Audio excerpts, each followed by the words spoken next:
litigations. Of course, I was in a bench myself that made a contrary decision just before the current constitution. And where we said, where there is a direct and gross constitutional violation, for example, if the president one morning dismisses or allegedly dismisses judges of the Supreme Court or judges of the Court of Appeal, he can be sued. That's what we said in the Olekewa case, which happened before in a 3-judge before this court, and it is cited in the Commonwealth, one of the leading cases on the discipline of judges. The other issue which the court settled is the issue of who can start a popular initiative. Under the Constitution, under Article 255, provides two scenarios, and one which is an appendage to the first two, which is that there is the parliamentary initiative and the popular initiative, and then there is the mixture of parliamentary, popular initiative together with parliament. And some of it, the third issue, which is appendage, is the referendum. That issue also was settled. The other issue which was also settled by the Supreme Court is the issue of the quorum of IEBC in terms of receiving and undertaking signatures. And the court said 3 was sufficient. The other issue which was also settled by the Supreme Court is the issue of public participation in terms of the additional 70 constituencies. And the court said there was no public participation. Therefore, that issue cannot be allowed. The other issue which was also settled by the Supreme Court is the issue of the basic structure. And they said basic structure does not apply because our constitution is self-executing. There is no provision to say that our constitution does not provide for instances of amendment. The question is rigidity and against flexibility. So that were the issues which were settled by the Supreme Court. So in other words, what you're telling us is that if we were minded to amend our constitution, the roadmap has clearly been provided by the Supreme Court. Yes. And we wouldn't have to falter again. Yes. All right. The only issue which I add, yes, with your permission, in such instances, especially a big case like the BPI structure, what I will propose in my view to the Supreme Court, or if I were a Supreme Court judge, we will ask the Chief Justice to write the lead judgment, and maybe the other judges will write a concurring judgment or a dissenting judgment. Why would you do that? Because, it is difficult, for example, to read what is the ratio descendi of the PPI in the Court of Appeal, because 5 judges wrote differently, and each one wrote almost more than 100 pages. And in the Supreme Court also similarly like that. So in a very contentious matter like that, for public to understand, because the judgment is not meant only for the lawyers, it's also meant for the members of the public. We should have at least one majority decision, one lead judgment, and then the other judges can either concur or dissent, in my view, for purposes of consistency and for easy location of the ratio descendi of the case. Judge, does that just apply to the BBI case, or are you saying you're making this recommendation in respect of all other cases as well? I'm making that in respect of all contentious matters. All contentious matters. All right. Yes. Thank you. Now, let's move to another area. Again, something that we may have alluded to this morning. The doctrine of necessity. When, if at all, did the Supreme Court invoke this doctrine of necessity? And I want to believe that you understand what that means. Yeah, thank you very much, Commissioner. That is a very difficult area, in my view, of the jurisprudence coming out from the Supreme Court. The jurisdiction on necessity, or the doctrine of necessity, is against the right to fair hearing or the right to recusal by judges. Those are three present and coexisting principles. The Supreme Court was called upon to decide on this matter in its early stages in the Rai matter. When it was called to disqualify itself, the court laid very elaborate guidelines in terms of when the court can and should apply the principle of necessity. And the court said, because of the constitutional responsibility of the court, and because of the number, and because of the issues involved, and the efficient administration of justice, the court will not easily disqualify itself or recuse from matters. Again, that is also the position that was taken in the matter of Cholet, where judges who have served or who are members of JSC were allegedly asked to disqualify themselves. And the court also returned back to the issue of Rai and said, the fact that some of the judges, and it's a constitutional duty of the judges to serve in JSC, they should not disqualify themselves because of that administrative responsibility. That is one line which the court has taken. Then there are two contrary decisions to Rai and Cholet. One is the issue of Dari, where the court departed from the issue of it set in Rai and Cholet, and now said because of the allegations of impropriety or bias, the principle of necessity will not apply. And then there is also another case, I can't remember, which also addressed the issue of necessity, and which also went by the way, I think, I can't remember, but also the judges refused to disqualify them. Yes, this is the case of Rawal, the retirement age case, which paralyzed the court in terms of the fact that 4 of the judges disqualified themselves from the hearing of the matter. And the judges disqualified themselves because some of them were members of the commission and some of them were affected by the retirement age.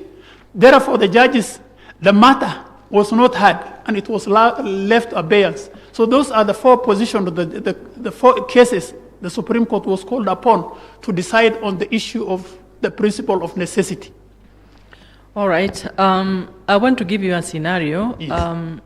Imagine, for instance, and God forbid, that the Chief Justice, a complaint is filed against the Chief Justice, and the matter comes before the Judicial Service Commission, and the Commission makes a recommendation that a tribunal be appointed. And subsequently, a tribunal is appointed, and the Honorable Chief Justice has to face that tribunal. And you know where, if the Chief Justice is aggrieved by the decision of the tribunal, you know where he or she will file an appeal. What are the dynamics therein that you could say would then encumber this case in terms of, you've talked about the right to a fair hearing, yes? And the challenges that are faced by the fact that, this court has only 7 judges, and hence the invocation of the doctrine of necessity. What do you see as some of the challenges that are likely to be faced? And of course, also given the fact that it would appear that the issue of whether the doctrine of necessity should be invoked seems to be a moving target in that court, with all due respect. Yes, I don't want to use that word because I know my place in society, But for you, you are a commissioner. That is not a good scenario, first of all. And that is why they should have a dialogue in terms of JSC and the judges of the Superior Court.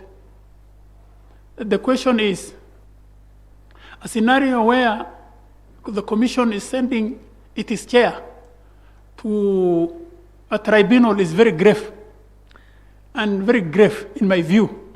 And that scenario, God forbid, should never arise, in my view. But if it ever arises, all judges, and the judges, you know, they have the right to sue in any court. So the Chief Justice can approach the court as an ordinary person who has been affected by that decision, aggrieved by that decision. The Supreme Court judges, of course, we are all human beings, and people who are close to us sometimes may affect our sense of judgment or our sense of reasoning.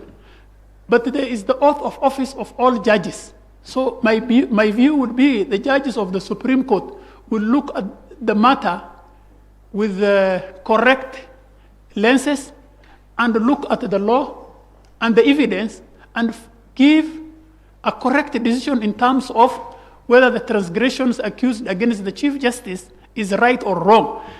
More importantly, in the decision, some of the decision which went to the Supreme Court, the Supreme Court exonerated a judge and said, no, this matter has not reached the threshold of gross.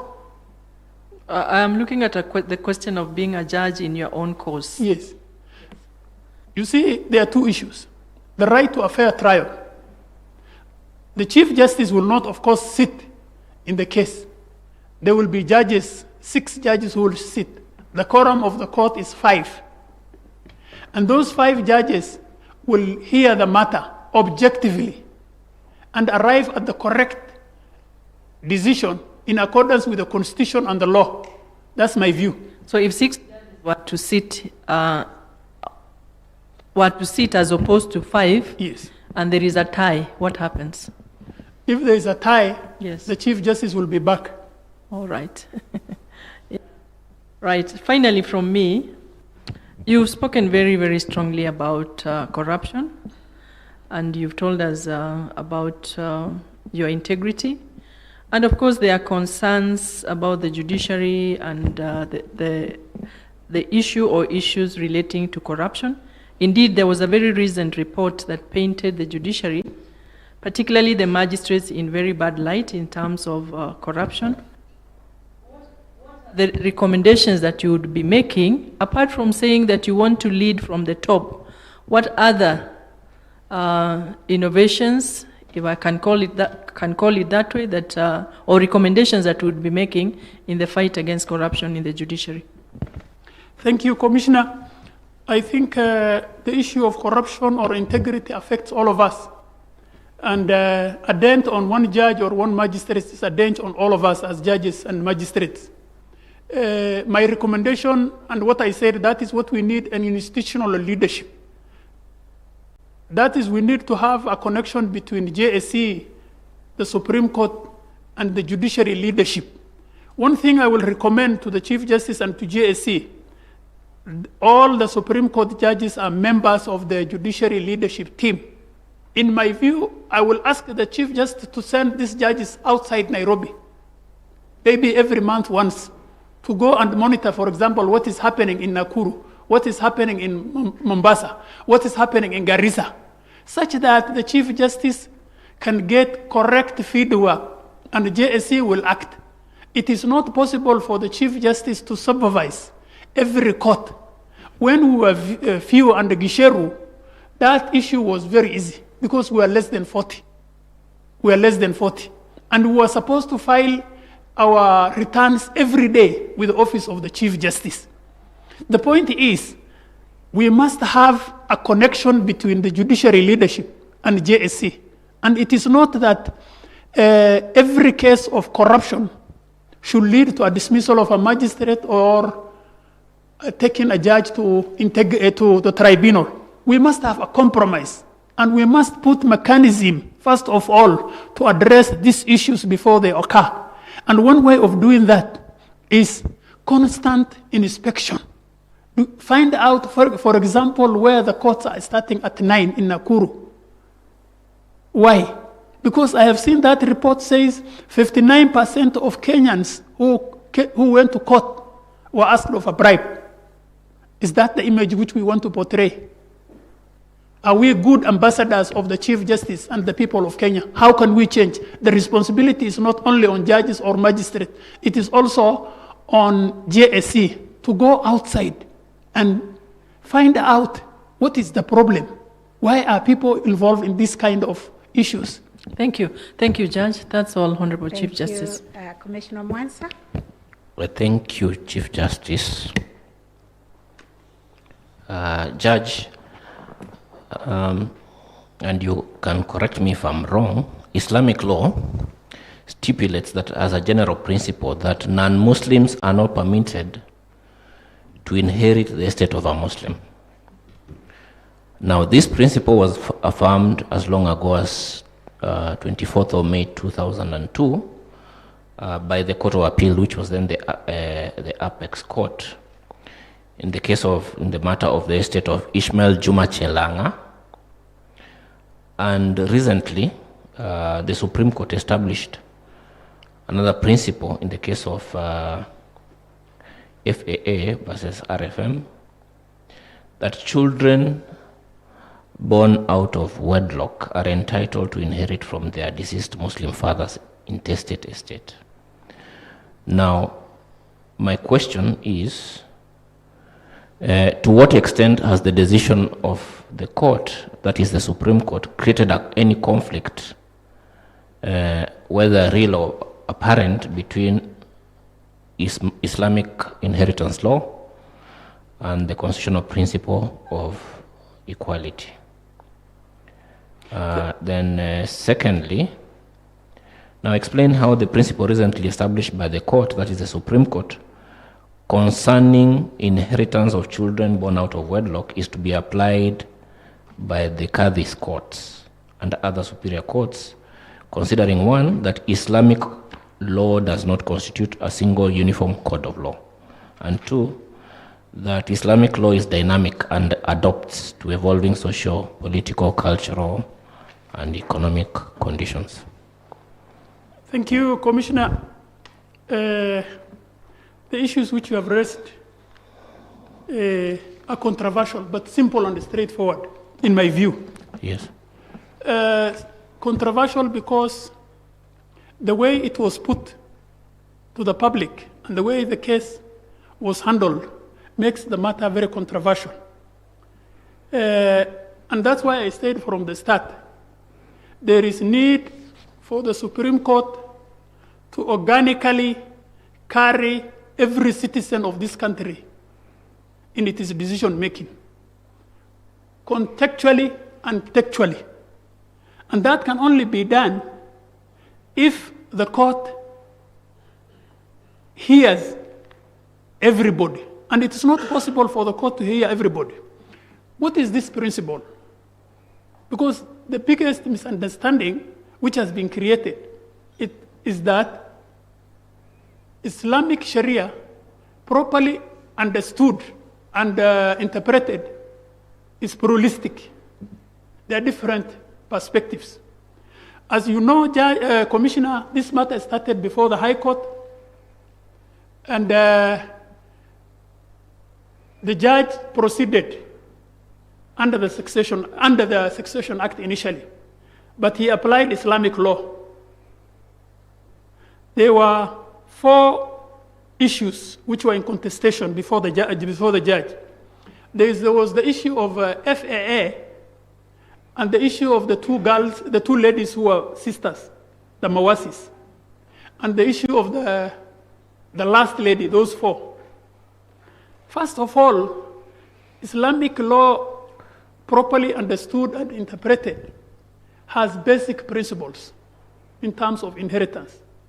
Islamic law of inheritance is principally just benefit, fairness, and justice in terms of its interpretation. And it says, anybody who departs from those principles of fairness, justice, it is not part of the religion. What am I saying? If this matter, look, my biggest concern, I will say first of all, the first thing is, the Supreme Court arrived at a jurisprudentially correct decision. But it has damaged parties who were in that court, in that decision, and the larger Muslim community. And there was a way out under the Islamic Sharia if an opportunity was given to the Qadi. It is not in the place of a party who is seeking inheritance under the Islamic law to question another party. For example, FAA could not question whether the children of the other two mothers were born in this way or not born in this way. It's not her place. Islamic law says, if these children were born, how do you resolve these issues? Islamic law on Sharia is based on two things, inheritance. It is based on marriage and blood relationship, what they call consanguinity. There is nobody who has contested during the lifetime of the deceased that these children were not his. So the question of whether they were this way or that way, because I don't like the usage of that name, because that is a dent that will follow those children to the rest of their life. If that matter was given to the Qadis, that issue would not have arisen, and they will have come to the same conclusion. The point I'm making is, the courts should give an opportunity to the Qadis court within the sanctioned constitutional boundaries of fairness and in compliance with Article 24(4), that there should be no injustice to the children or to anybody who is entitled to inherit from the estate of the deceased person. My view is the methodology was wrong from the High Court, because if you see the judgment of the judge of the High Court, he ordered for a DNA, which was not applied by any of the parties. The parties were questioning their status. One was questioning, this one is not married. This one was married. Even the appellant, her status in the inheritance was questioned by the other parties, and there was evidence which the judge discounted, rightly or wrongly, I don't know, that she should not inherit. So the question I'm putting is, don't constitutionalize Islamic Sharia, but allow the constitutionalization of Islamic Sharia to function within the parameters of the four corners of the laws on inheritance. That is, they must observe equality, they must observe fairness, and they must not, the decision must not go outside or in violation of the right of the children and the right of the parties who are entitled to inheritance. My view, therefore, is the court reached the correct decision jurisprudentially, but the methodology was wrong. Islamic law is not an ordinary set of rules or set of cultural rules. You cannot say, for example, Islamic law is repugnant to justice. The culture of, for example, a Muslim who is a Somali or a Kikuyu can be said, his culture, not Islamic Sharia, is repugnant to justice. Because Islamic Sharia provides for all scenarios. And it says any interpretation that results in operation or harm or injury to the parties before court is not part of the religion. Okay. So just to conclude that discussion on that area, yes, there is a Court of Appeal decision, judge in Otieno, Ogo, and another, I don't know whether you are aware of it, that permitted the derogation from the right of equality and freedom from discrimination on issues of adoption, marriage, divorce, burial, and devolution of property upon the death or other matters of personal law. Now, that derogation was allowed for all communities in Kenya. Now, I want to ask two questions, and I think you've just dealt with it a little bit.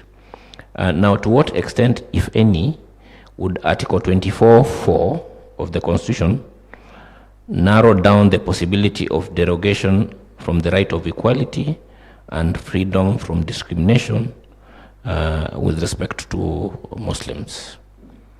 Then number two, what are the conditions to be fulfilled before a person can invoke Islamic law to derogate from or limit the right of equality and freedom from discrimination? Let me start the last one. Yes. Which is easy. Yes. And this is my position, and this is the correct position. Yes. As has rightly been pointed out by the Supreme Court in that case of Faraj, the Supreme Court, the Constitution is a supreme law of this country. All religions, including Muslim religion, is subject to the tenets and the provision of the Constitution. If any belief or action or issue is in violation or infringement of the Constitution to the extent under Article 24(4), then it is void. You cannot say because I am so and so, I want to opt out of the constitutional provisions in terms of equality, in my view. Okay. Now, I want to go to another area, Judge, the area of elections, and because this is one of the areas that have been highly contested and largely resolved by the court. But there is a troubling case, the Martha Karua case, that proceeded and went all the way to Arusha, where she claimed that the way she was treated by the court was unfair, and then the court gave some sort of damage. That is the East African Court of Justice. However, before that, just to give context, this case was with respect to an election petition which was filed, and there were many applications that were subsequent in the petition that led to the time that was set by the Constitution to run out. But the time was run out by the court, not by the litigant. So that then we have competing principles of law, of one, that an election ought to be determined, and that has been settled also by the Supreme Court within a certain period of time. Number two is that Martha Karua was also entitled to access to justice and also to a fair hearing. And perhaps I would just want to hear your views about, number one, how would a court, or how is a court supposed to handle that sort of situation, and what would be your also reaction to the criticism by the East African Court in terms of how the courts handle that matter? Thank you very much. I think you are leading me into a minefield, but I have to navigate. Yes. First of all, as I stated earlier, it's not in my place as a court of appeal sitting here to criticize a decision of the Supreme Court. The decision of the Supreme Court is binding on all judges serving in this country below the Supreme Court, and it is only the Supreme Court that can review its decision, and of course in exceptional circumstances. But let me come to the Martha Karua case. I handled the Martha Karua case one time in the Court of Appeal when the application, her petition was struck out. And the question before the Court of Appeal is, was there justification to strike out her petition in view of the reasons and the grounds set by the applicant who succeeded in striking out? Of course, we had But let me put one caveat here. The matter stayed in the Court of Appeal registry for 2.5 months without being listed. It also stayed 2.5 months before the trial judge. In terms of election petitions, there are dilemmas, which I think the Supreme Court should address. There is the 6-month period, which is granted to the High Court, and there is the 6-month period, which is granted to the Court of Appeal. There is no timeline granted to the Court of Appeal. I don't know why, or to the Supreme Court, I don't know why. So the question, in my view, which should be addressed, and we took almost ourselves 1 month to resolve the matter. So by the time we were taking back the matter for merit hearing, the 6 months were almost over. So that is the dilemma which I think I will beseech the Supreme Court to address, which is whether the 6-month jurisdiction or timelines is shared between the two courts, whether it is concurrent jurisdiction or whether it is consecutive jurisdiction. Do we, for example, say Mother Karua's case was held in the High Court for 2.5 months. So when it goes back to the High Court for retrial, she has 3.5 months. If her time was, for example, used 2.5 months or 3 months in the Court of Appeal, does she have 3 months if she comes back to the Court of Appeal? Those are the dilemmas which I think should have been addressed by the Court of Appeal in the first instance, and maybe give the Supreme Court an opportunity to address its mind. Another issue which I think is also very important and which I think has not been addressed correctly, I haven't dealt with that case. Honorable Mother Karua's case was not an ordinary petition. It was brought under Article 22 of the Constitution. And that's how it was framed. It was framed as a violation of her constitutional rights. So the question that comes to my mind, or that we were also struggling with, does a constitutional violation, whether fashioned as an election petition or an injury, has time limit? For example, the Supreme Court said in the Monica Wamwere, the mothers of the political detainees, there is no time limit for such kind of cases. Is it necessary to apply such precedent or reasoning to a petition filed by Mother Karua? I have no answer. But the point I'm making is, here is a situation where the petitioner is helpless and the court is also helpless. So where do you blame? Do you blame legislation? Do you blame the Court of Appeal? Do you blame the Supreme Court judges? I have no answer. But in terms of what the East African Court has said, I think the answer can be found in the advisory opinion by the Honorable AG, where the Supreme Court said its decision cannot be reviewed or cannot be a subject of discussion in another court, whether it is a court below or another court, whether it is East Africa or another court. But that matter has been settled.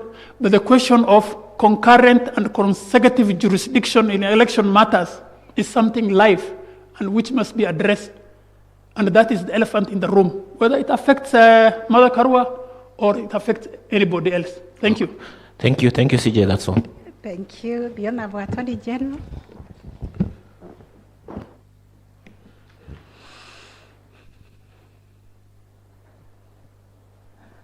Good afternoon, Judge. Good afternoon, Honorable AG. Yes. Now, correct me if I I did not record well, but from your opening statement you said that the Supreme Court must speak to the needs of Kenyans. The Supreme Court must question whether it is carrying the people of this country on board, and then you also said you must carry the Wanjikus on board. Then you again said the Supreme Court must be sensitive in addressing the needs of Kenyans.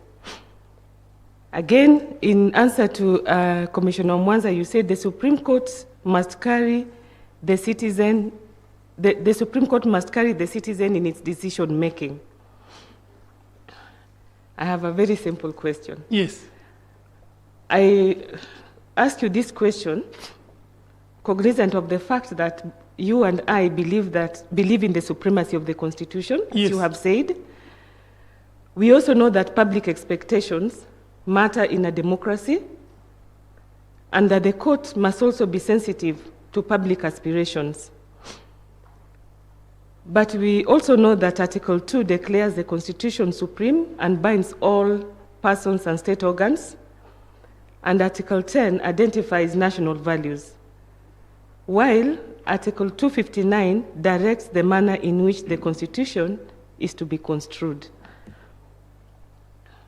Now, from what you had said before and taking into account the provisions of the Constitution, how should the court handle cases where constitutional text, constitutional values, and public expectations appear to point in different directions?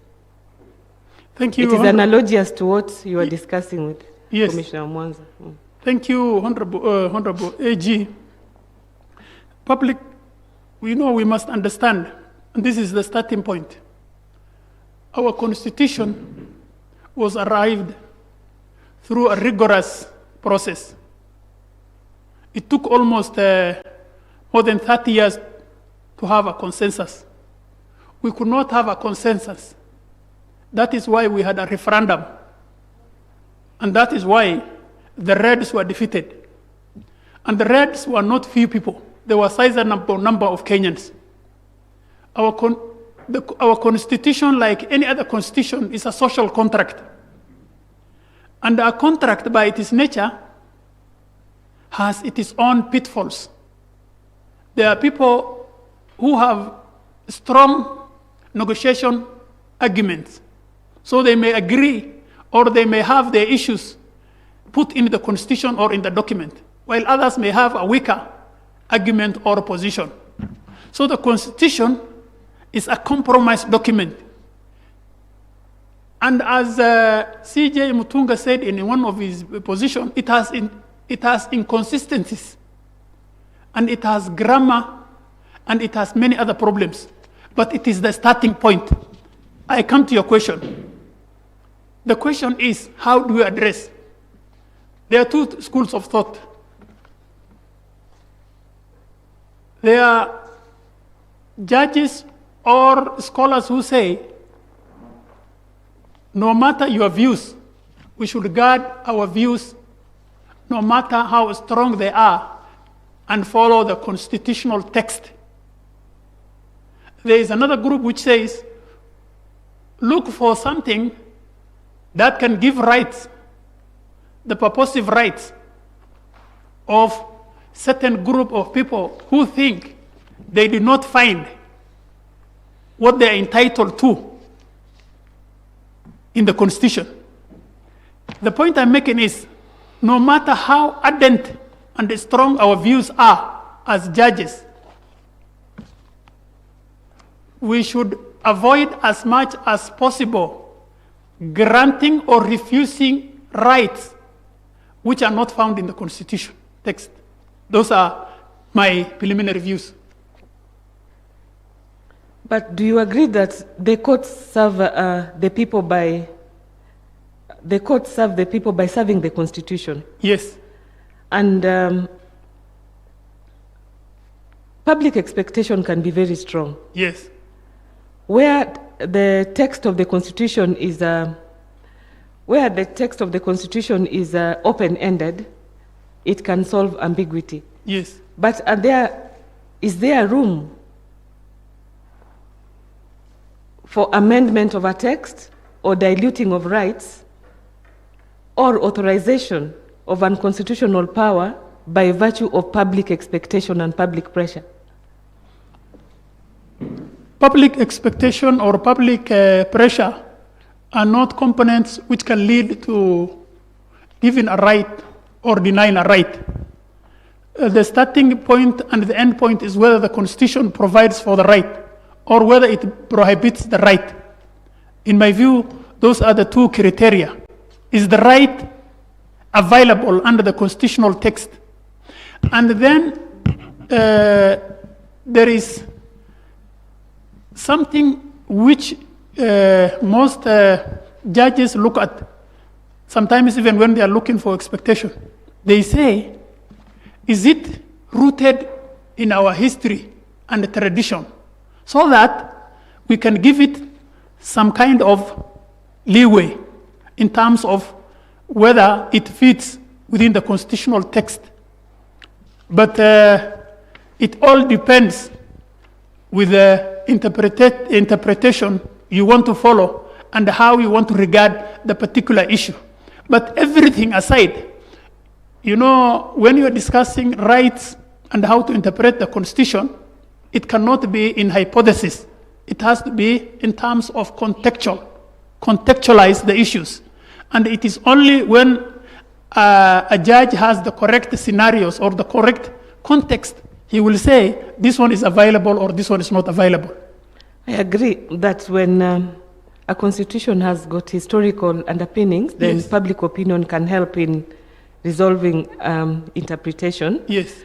But maybe I will leave this for another day because I'm now trying to reconcile your answer to me and your discussion with Mr. Mwanza about the room for Sharia law and Islamic religion. And I don't think I reconcile the two. Yeah? Maybe I did not put it as elegant But as we you can want. do it later on, yeah? Yes. Yes. Now, may I just ask you one other question? What should amount to a matter of general public importance for purposes of Supreme Court certification? And I know we've asked this question, we've asked many candidates this question, but I would like to know whether commercial tax or procurement or employment disputes can qualify. Okay. Matter of general public importance has been defined, I think, consistently by the Supreme Court. In terms of the first case, Hermana's case, and they set down the guidelines. But whether it applies to procurement or commercial disputes, I have no answer. But my answer would be, going forward, I think, in my view, the Supreme Court should leave the issue of commercial disputes, contracts, and procurement issues to the Court of Appeal, such that it concentrates on issues of constitutional interpretation and application. Those are my view. Thank you, CJ. Thank you. Justice Murima. Thank you, Honorable Chief Justice and Judge. Once again, welcome. I will have a discussion with you, Judge, on two areas. And having served as the first presiding judge of Judicial Review Division, let's start with JR. Just to lay the basis for our discussion, just take us through the pre- and post-2010 constitutional legal regimes on JR, just briefly. Thank you, Judge. The JR pre-2010 was a common law prerogative orders, which only was concerned with the process, the issue of whether the process was right. And you could only issue certain orders in terms of whether the process is right, the issue of Wednesbury, reasonableness on illegality, and process priority. Those were the guiding principles, and the court could only issue prohibition, mandamus, and the certiorari in the correct circumstances. So it was very restrictive in terms of the fact that under Order 53, there was certain requirement before you could file or succeed. The issue of leave and the issue of the decision must be within 6 months. Those were the positioned before the 2010 Constitution. Yes, and post? And then post, there are 3 issues which happened post. The constitutionalization of JR in terms of Article 23(3), in terms of the enactment of the Fair Administrative Act, and in terms of Article 47, which provided for Fair Administrative Act, the Constitution. And the last issue is also what I will call commercialization of JR through the CJ's commerce rules, I think of 2024.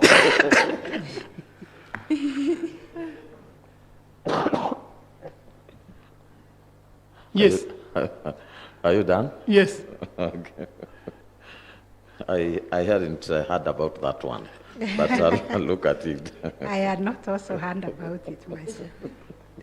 I mean the 2024 CJ Commerce rules. Okay. Yes, on operationalization of the Fair Administrative Act. Okay. Yes, that's what I call the commercialization of the JR. Okay. Now with that background, which is correct, I want us to have a look at 2 issues. The issue of the pleadings. The Supreme Court, through several decisions, including the Dande case, has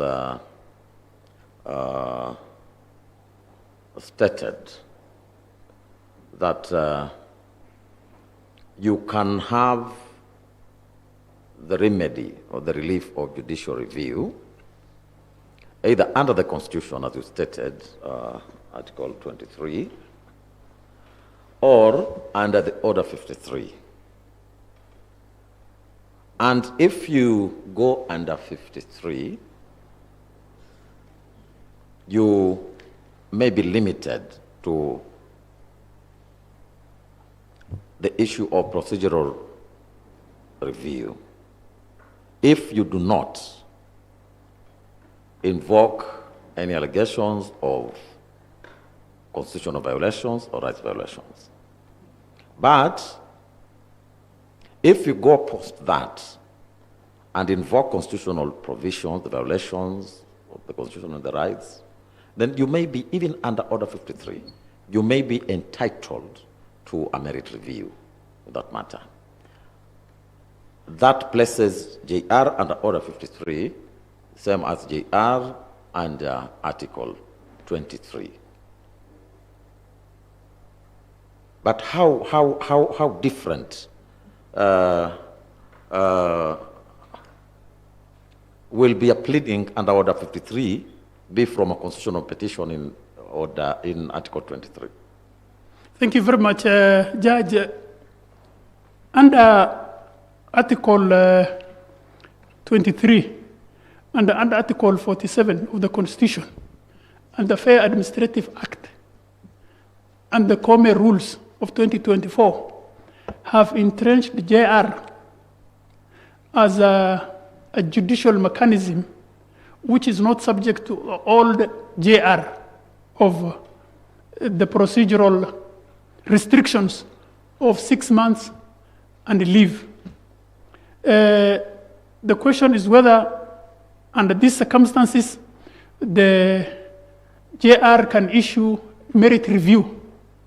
Under Article 23(3), the orders which can be issued both under JR and under constitutional violations are indicated.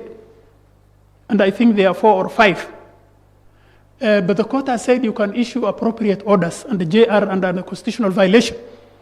The restriction under JR 53, the question is, because of the common rules and the act, does it still subsist? It is still within the statute, Order 53.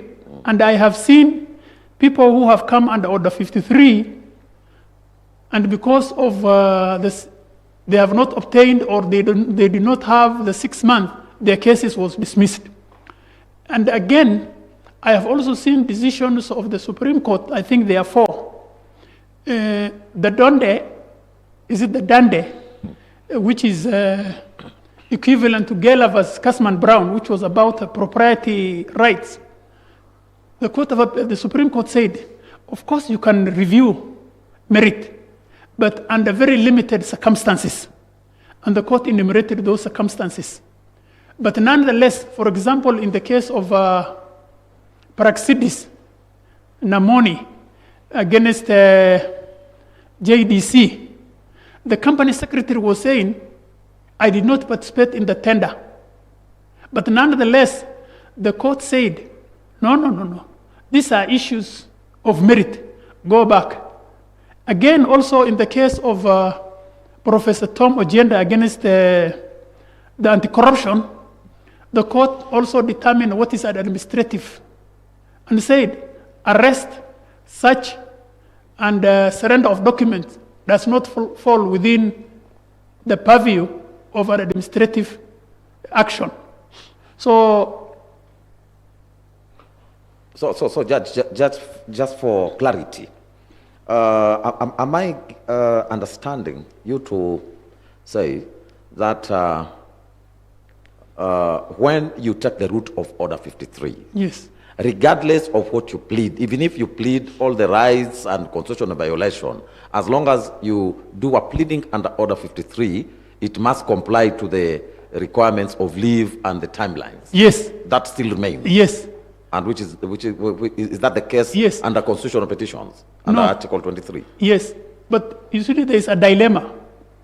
The dilemma is under the Fair Administrative Act, and also under the Common Rules 2024, which are operationalized. The question that arises and which people are asking is whether Order 53 is still necessary. What's your view on that? Yes. My view is there is no problem in having Order 53 so long as people are able to comply with the procedural requirement. But I think the most expansive position is, because the court has said, there are instances where the court will only review the process. And there's instances where the court will review process and merit. So where do you want to come in? Okay, now, if you take the view that it may be appropriate for us to maintain both avenues, that is under Order 53 and Article 23.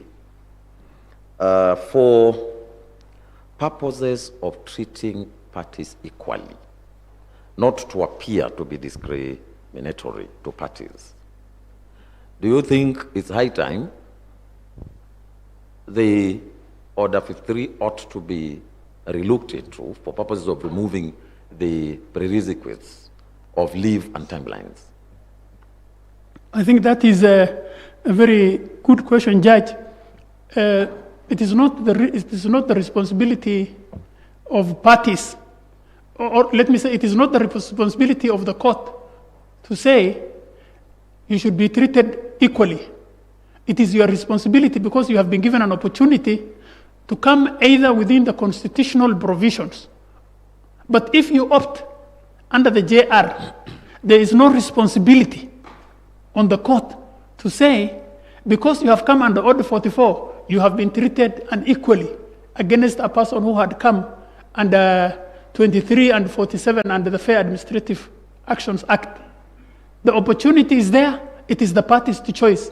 If there is reason to get rid of Order 53, it is not for the judges, it is not for the commission. That is the work of the Honorable Attorney General. Okay, now let's have a look at the place of merit review in two instances. Merit review before the trial court, and the context here is a criminal trial before maybe a magistracy or any other court, versus either judicial review matter filed in a superior court or a constitutional petition challenging some aspects of that criminal case. So we want to have a look at the place of merit review before the trial court and merit review under JR, whether JR under 53 or under Article 23. And what is usually the challenge is the extent of clarity of these reviews. How different is the merit review before the trial court from the merit review before the GR or constitutional court? Do you mean the the merit trial before the trial court? Exactly. How different are they? Because they are both merit reviews. How different are they? The merit review under JR or under constitutional review, yes, does not, for example, determine the culpability or the innocence or the guiltiness of the accused person. It says whether you have been given, for example, whether you have been given evidence in terms of trial. That's a merit review.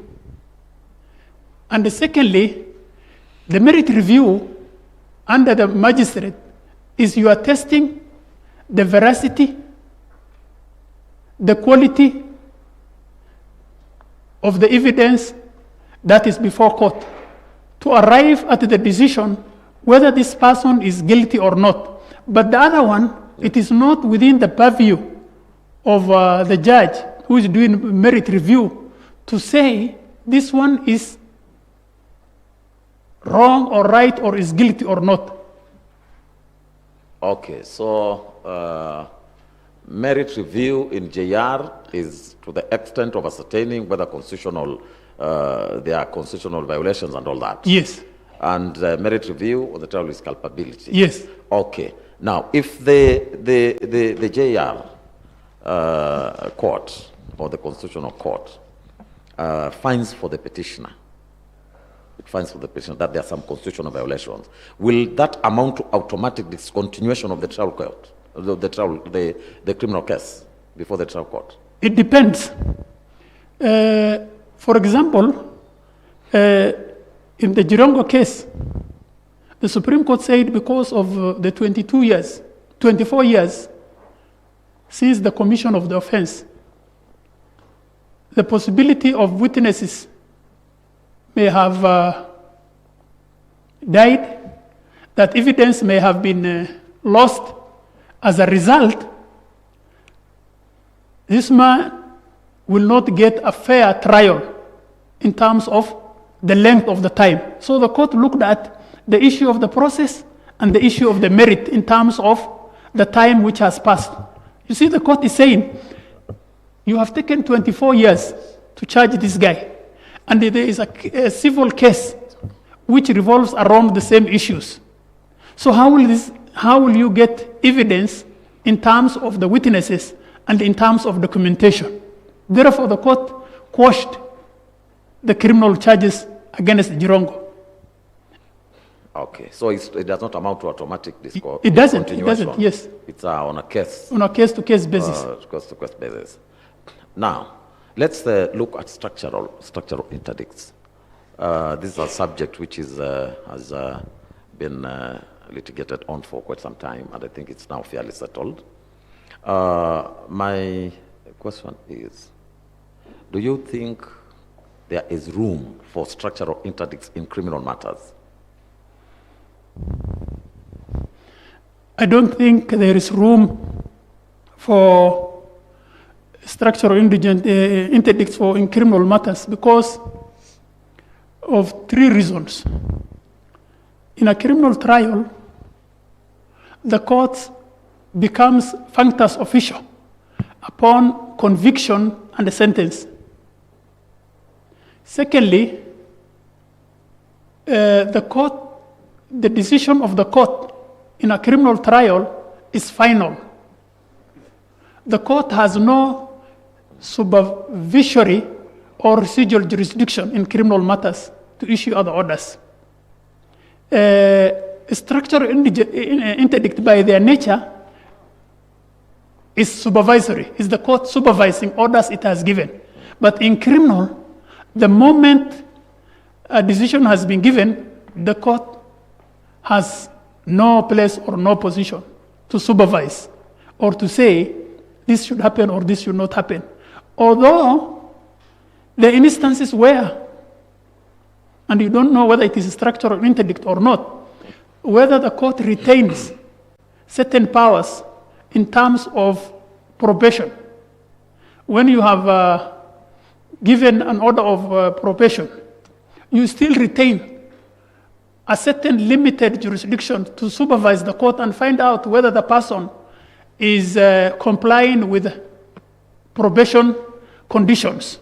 And in the event that he violates the conditions, the court has residual powers to impose a custodial sentence. That is the only instance where the court has supervisory jurisdiction over a criminal matter. Okay. I think I will leave it at that. Thank you so much.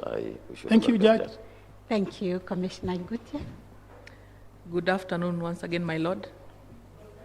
When you're on this other side, when things were hot, you'd ask us to kunywa maji. It's your opportunity to take water.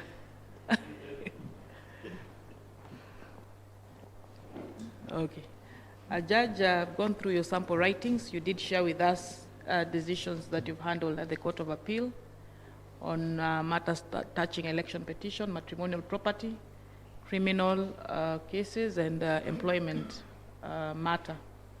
I'm happy that in some of those sample writings, you did share your separate decisions.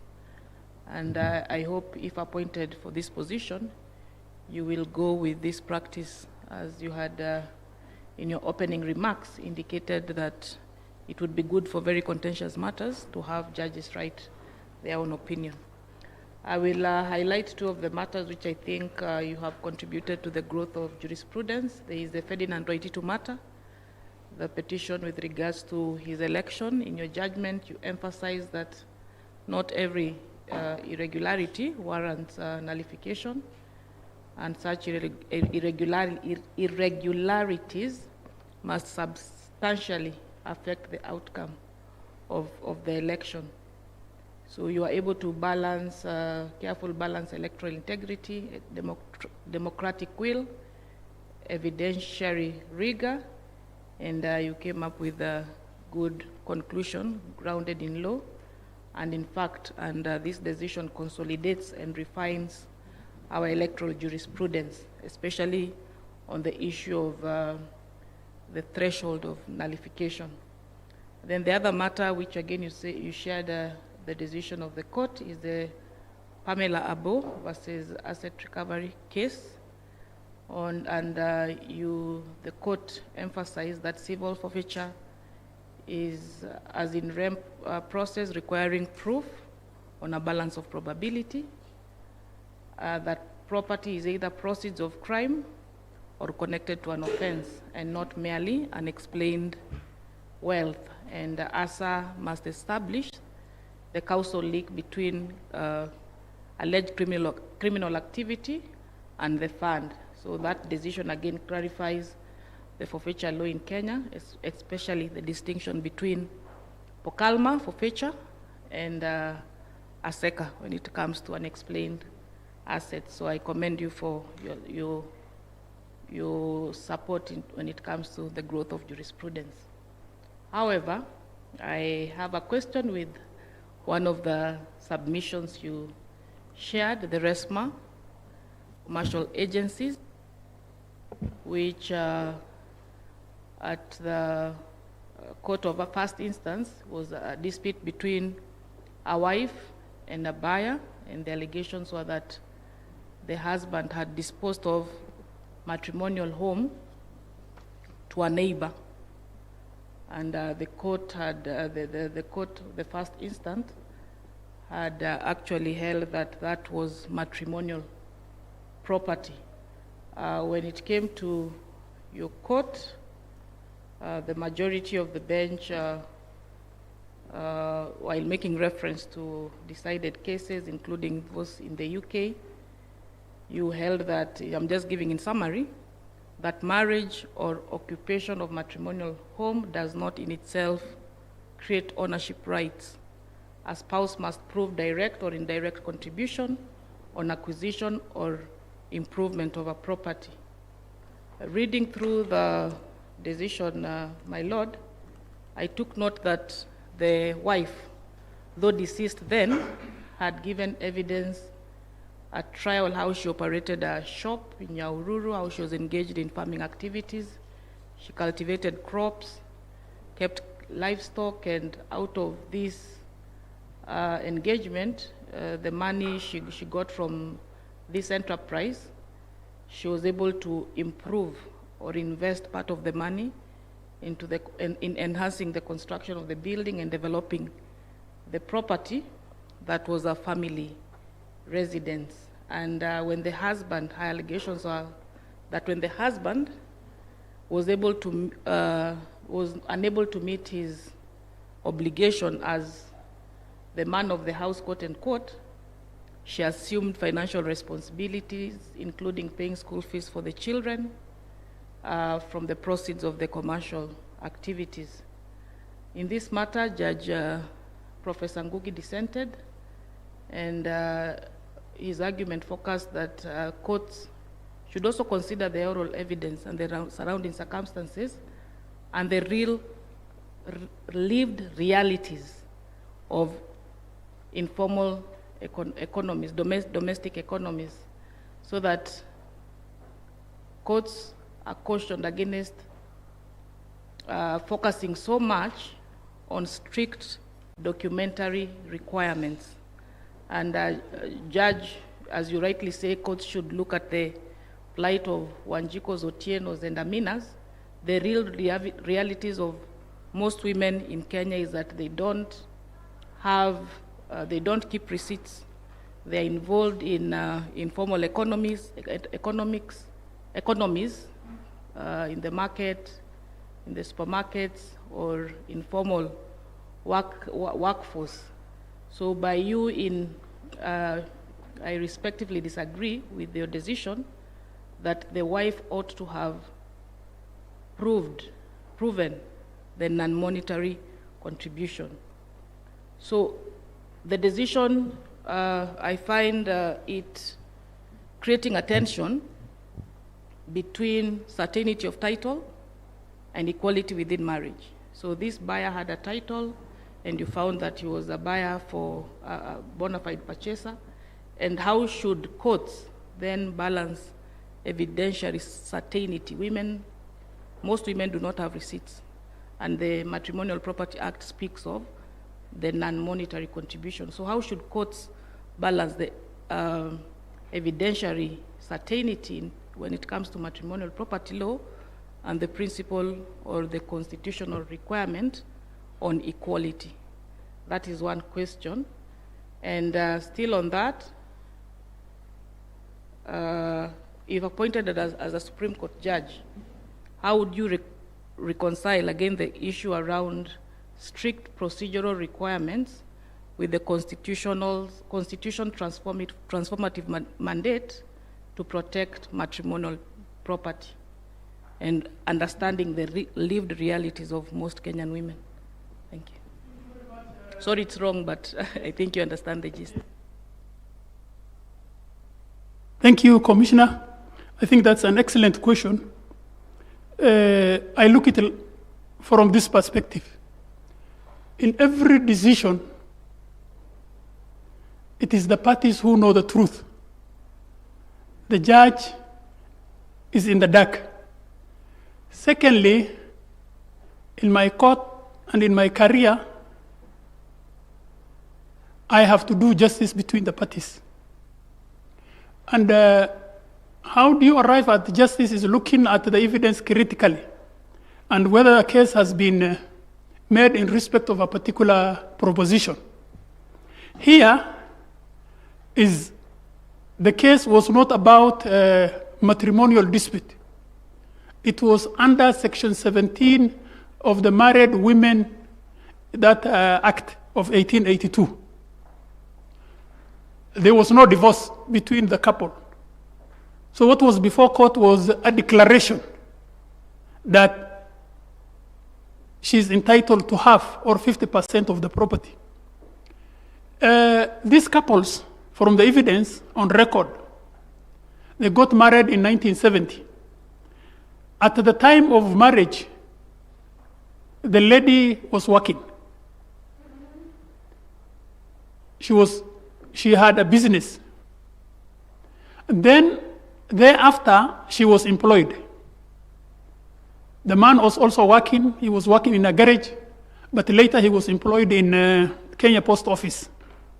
They went to various places. But as they went to various places, there was one constant thing. The lady had her own separate businesses. And the parties acquired properties separately.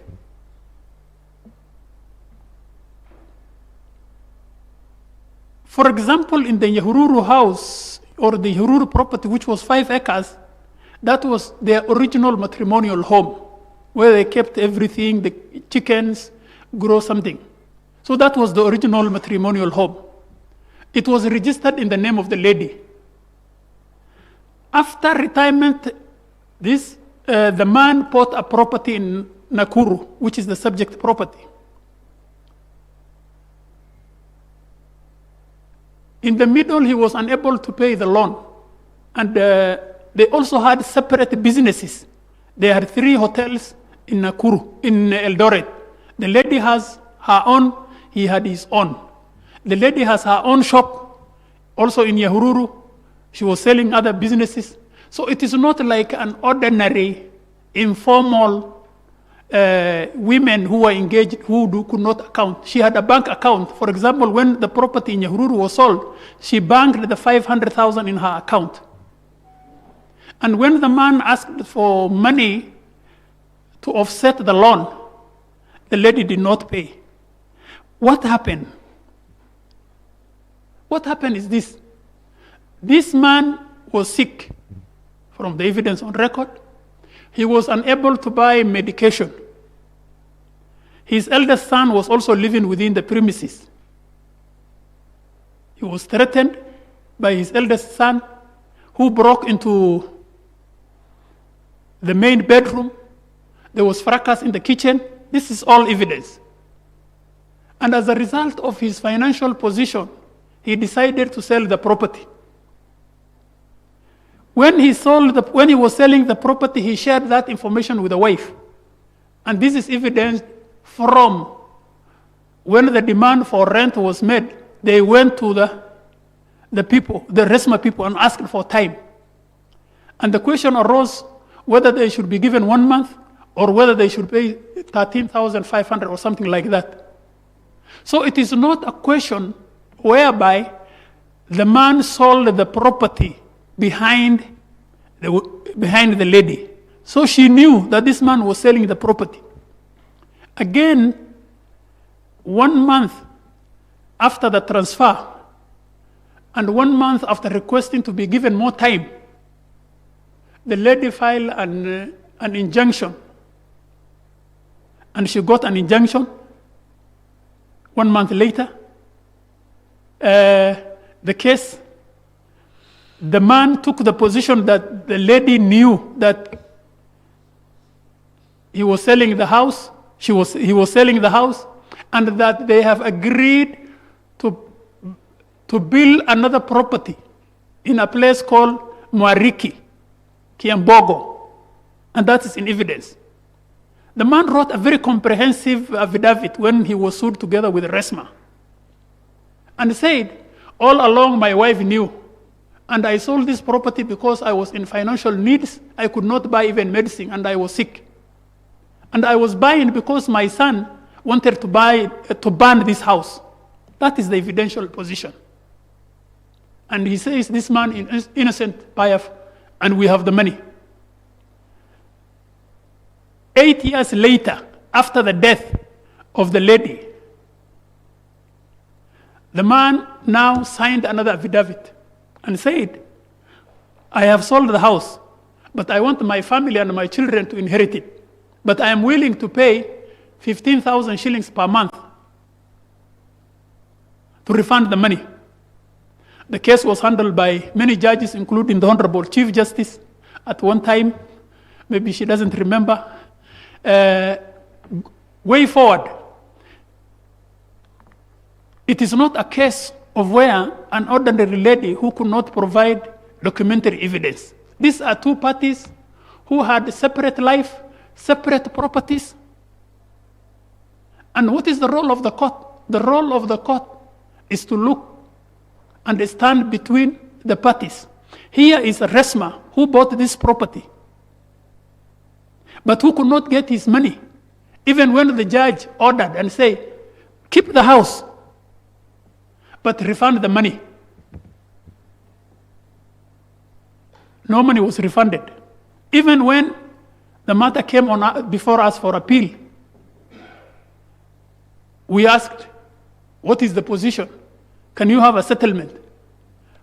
The answer we got is that, give us judgment, Resma can sue. And when we asked, they sue who? They sue the person they want. So I fully understand the responsibility of a judge in terms of acquisition and distribution of matrimonial property. And I have dealt with many matters in the Court of Appeal in terms of such kind of dispute. In fact, this matter which we have referred to, which is also a leading decision on matrimonial distribution, was certified by myself and Commissioner to go to the Supreme Court, the JAO matter. The JAO matter, and we raised pertinent issues, whether, for example, Article 45.3 is an automatic 50-50 apportionment. And all these circumstances, and when we have looked at the analysis and the evidence, we have arrived at this man was an innocent purchaser in the circumstances of the case. I am alive to the fact that there are certain documentary evidence in an ordinary rural life which cannot be accounted for, and they may amount to indirect contribution. I have several cases in the Court of Appeal held that this is the way to go. But this is not an ordinary case. This is where parties kept their businesses separate, their property separate, and the lady knew this man sold the property. This is an information correct? Okay. Thank you, Judge, for that clarification. Though from the reading of of your decision, it appears that was the matrimonial home, and the property that was sold in Nyahururu was supposed to be used to pay off a mortgage, but the husband decided to buy businesses in Eldoret. But I'm happy with when you say that you normally consider non-monetary and monetary contribution. Then which one do you give more weight? Which one would you give more weight when it comes to monetary and non-monetary contribution, when it comes to acquisition of matrimonial property? You know, my position has always been, this is not about mathematics. It's about the significant and substantial contribution of a lady or a man in terms of acquisition, management, and the division of the property. It is not mathematical, but there must be evidence that one party contributed, whether indirectly or directly, substantially. There are instances, for example, where the lady, as a result of her indirect contribution, gets 70 or 60 or 40%. Look at what we have said in the Rubia case, for example, which I was involved. Look at what we said in the Virginia case, which I was also involved. So it is not a standard to say this is the correct formula. And the problem, in my view, is not the evidentiary. The problem is structural. Why is it structural? The Matrimonial Property Act even was unable to resolve that issue.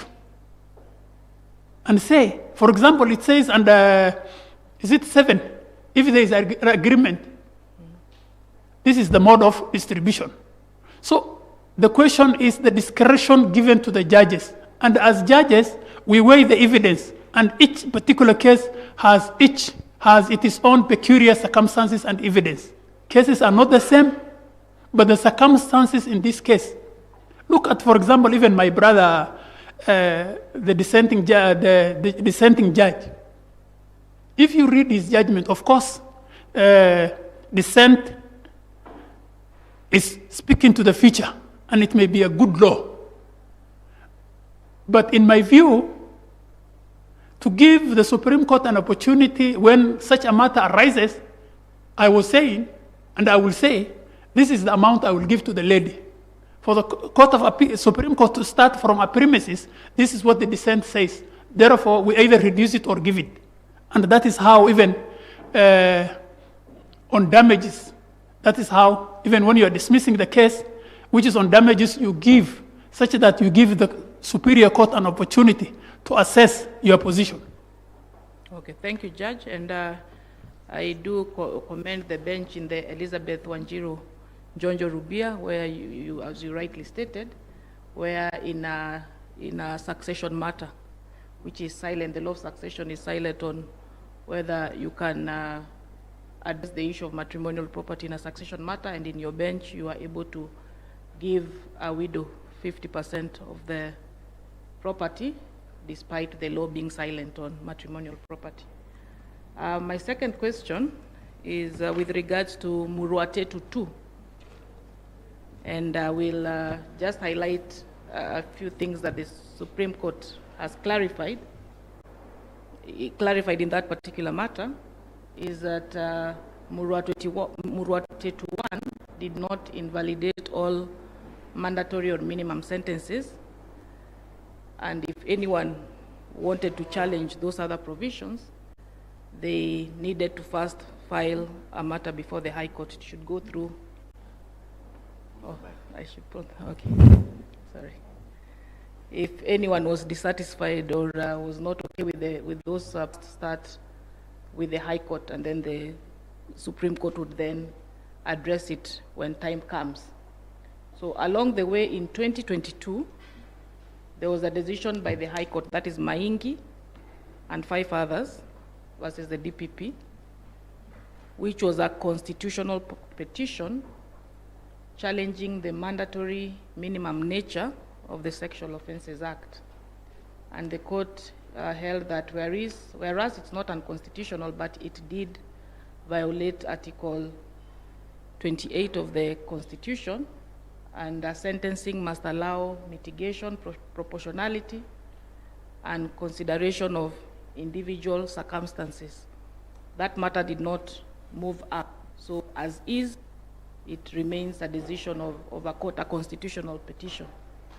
And then thereafter, the Supreme Court in Republic versus Joshua Gishuki Mwangi, and again, more recently, Republic versus Evans Nyamari Ayako, they reaffirmed that such issues, because there were issues that were addressed in the middle of a criminal matter and at the Court of Appeal stage, the Supreme Court reaffirmed that such issues ought to have, should go through the proper channels. It came through the Court of Appeal as a by the way, but at the same time emphasized the need to respect the three arms of government, the separation of powers, and especially the legislative goals such as deterrence, public safety, and sentencing consistency. So there appears to be, in one hand, the Supreme Court, yes, has pronounced itself that if you are dissatisfied, if you wanted to have issues of mandatory minimum or any other matter, you should move through the High Court process. But at the same time, it has made pronouncements that critics say it has constrained judicial reasoning. So my question is, based on the Supreme Court directions and authoritative guidance, how would Kenyans draw the line, or even the judiciary draw the line between the Supreme Court giving authoritative guidance and the High Court left to develop constitutional jurisprudence in the first instance, especially when it comes to the issue of Muruatetu? And what, because I have seen courts still apply the Justice Odunga's decision in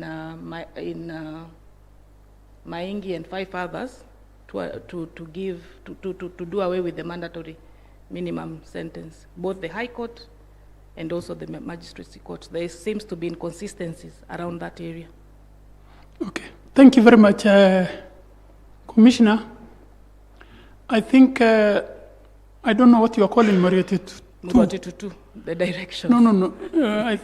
You know, it's known as Muruatetu, sorry. That I think you understand what I'm saying. That is Muruatetu 3, in my view. Okay. And there is Muruatetu 1, which is an excellent decision on joinder. On the interested parties, that is Muruatetu 1. Okay, then I agree with you, then we can and go then to Muruatetu 3. I think now there are 6. Muruatetu has now reached 6. Okay.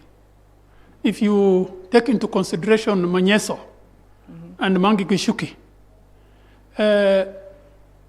I have been a criminal judge for quite some time, and we deal with criminal cases every other day. I will not say anything about the Muruatetus, whether they are number 1 or number 2 at this stage.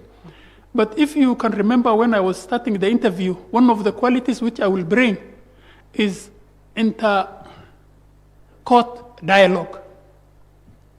And that inter-court dialogue will bring a conversation between the courts, especially the Supreme Court and the Court of Appeal and the High Court, and say, what is the effect on this decision? Because the you can get, if you want to know the impact of a decision, it is workability, it is application, and the way it is applied consistently or inconsistently, you only ask the magistrates and the judges who do criminal cases. We have a feedback as judges and magistrates on these Muruatetus. The AG was given an opportunity to solve this problem. It was not solved. The feedback is that there is issues. I can tell you, Commissioner, Muruatetu, whether it is 1 or 2 or 3 or 4 or 5 or 6, it's one of the most misused and misunderstood decisions. And it is one of the most misapplied decisions.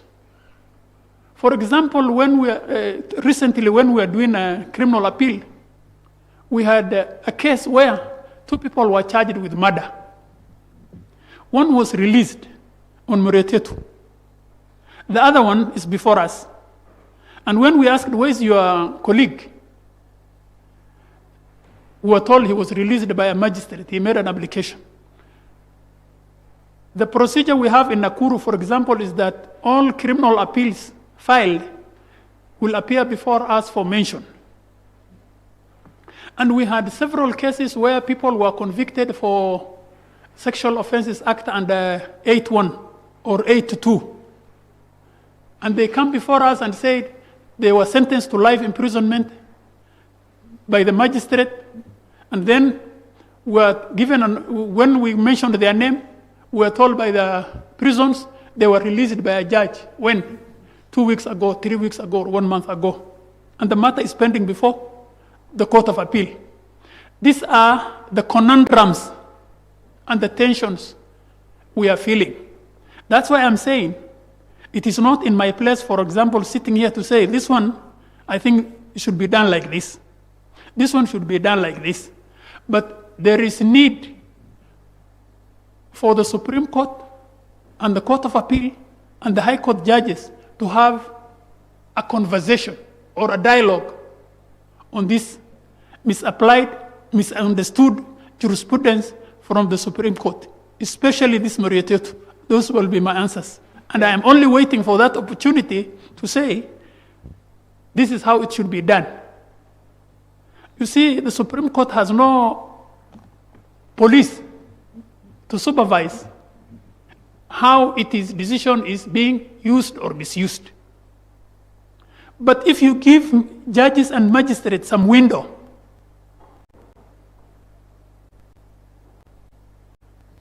they can come up with different interpretation. The question one should ask, for example, was this tension there before Muruatetu? The answer, I have no answer. Secondly, this is a precedent which has been set by the Supreme Court. It is the responsibility of the judges and magistrates to comply with that precedent or to follow that precedent. But I will add one thing, one caveat. Precedent is not an inexorable command. It is not. If there is a problem as a result of its workability, its application, the court can be invited to, or given an opportunity to say, this is the position people are, this is what people are doing with this judgment. Is there a way out? That's what I'm saying. We need an intercourt dialogue or conversation on Muruatetu. Thank you very much. Thank you. And other than intercourt dialogue, how about other actors? Because the Muruatetu also seems to be bringing a lot of tension with the other justice actors. DPP, police, in fact, lawyers. Yes. In fact, today you go with this decision. Yes.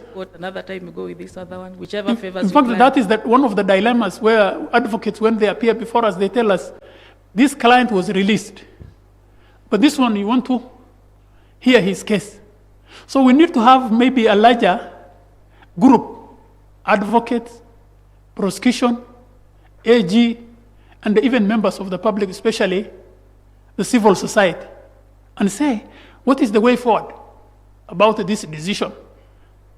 The correctness or its incorrectness is not in my position, but there is need to have that conversation about this decision. The implementation of yes. that act. Thank you, Judge, and I wish you Thank you very much. Thank you, Justice. Chief Justice, just one clarification. Okay. Because of this case, the RESMA case, Judge, has caused a lot of controversy also and criticism. I just wanted to know what your view is. Was this a matrimonial home, number one, the issue that was in contestation? And in your view, does a property become a matrimonial home because the family stays there, they've done their, the children have grown there, they rear their chicken, that sort of thing? And lastly, will have the result been different? Because I'm looking at paragraph 21 of your judgment, where you crystallize the issue as coming under the Married Women Property Act of 1882. Would your decision or conclusion have been different if, just out of debate, it will have come through the Matrimonial Act, the Matrimonial Property Act? See, Thank you. I don't want to speculate whether it comes under the Matrimonial Act, but I said when matters come under the Matrimonial Property Act, I have made decisions, Yes. which I believe is correct. Yes. But if you read the Supreme Court decision in JOO, Yes. which we certify, it has a very clear directions. The status of marriage or the period is not a factor. Okay. The determinant is whether a party has fulfilled its obligation or in terms of contribution. And the contribution can mean direct or indirect. So the court said you must show or demonstrate how you have contributed to this property. And what was this a matrimonial home in your view? In my view, it was not a matrimonial home. The matrimonial home is where the lady sold in Nyahururu. Okay. Yes. All right. Thank you. Thank you. Thank you, Justice Joki. If you'll allow me just to pick up from where Commissioner Mwanza has asked about in Resma. Can one have more than one matrimonial home? So that you can have one in Nyahururu and one in Nakuru, and you are staying in both. So that, I don't know if that's something that you considered, that they are both matrimonial homes. If you can just, that was just my pending question. Oh, on Resma, I felt a little bit concerned or worried or pensive, or I wanted to analyze this when I looked at the dissent. So the dissent says that the husband in court actually confirmed that this was a matrimonial home, that he did sell the property in secret, and that his wife has been contributing in such a way as to help with the mortgage. That evidence, I find it in the dissent, but it is not in your judgment. And I wanted to know if there was a reason that you discarded that evidence. Okay. Thank you very much, Judge. There are two aspects. There is the original evidence, which is the affidavit filed by the husband, which is almost 35 paragraphs. This other evidence, which the judge referred to, was made 8 years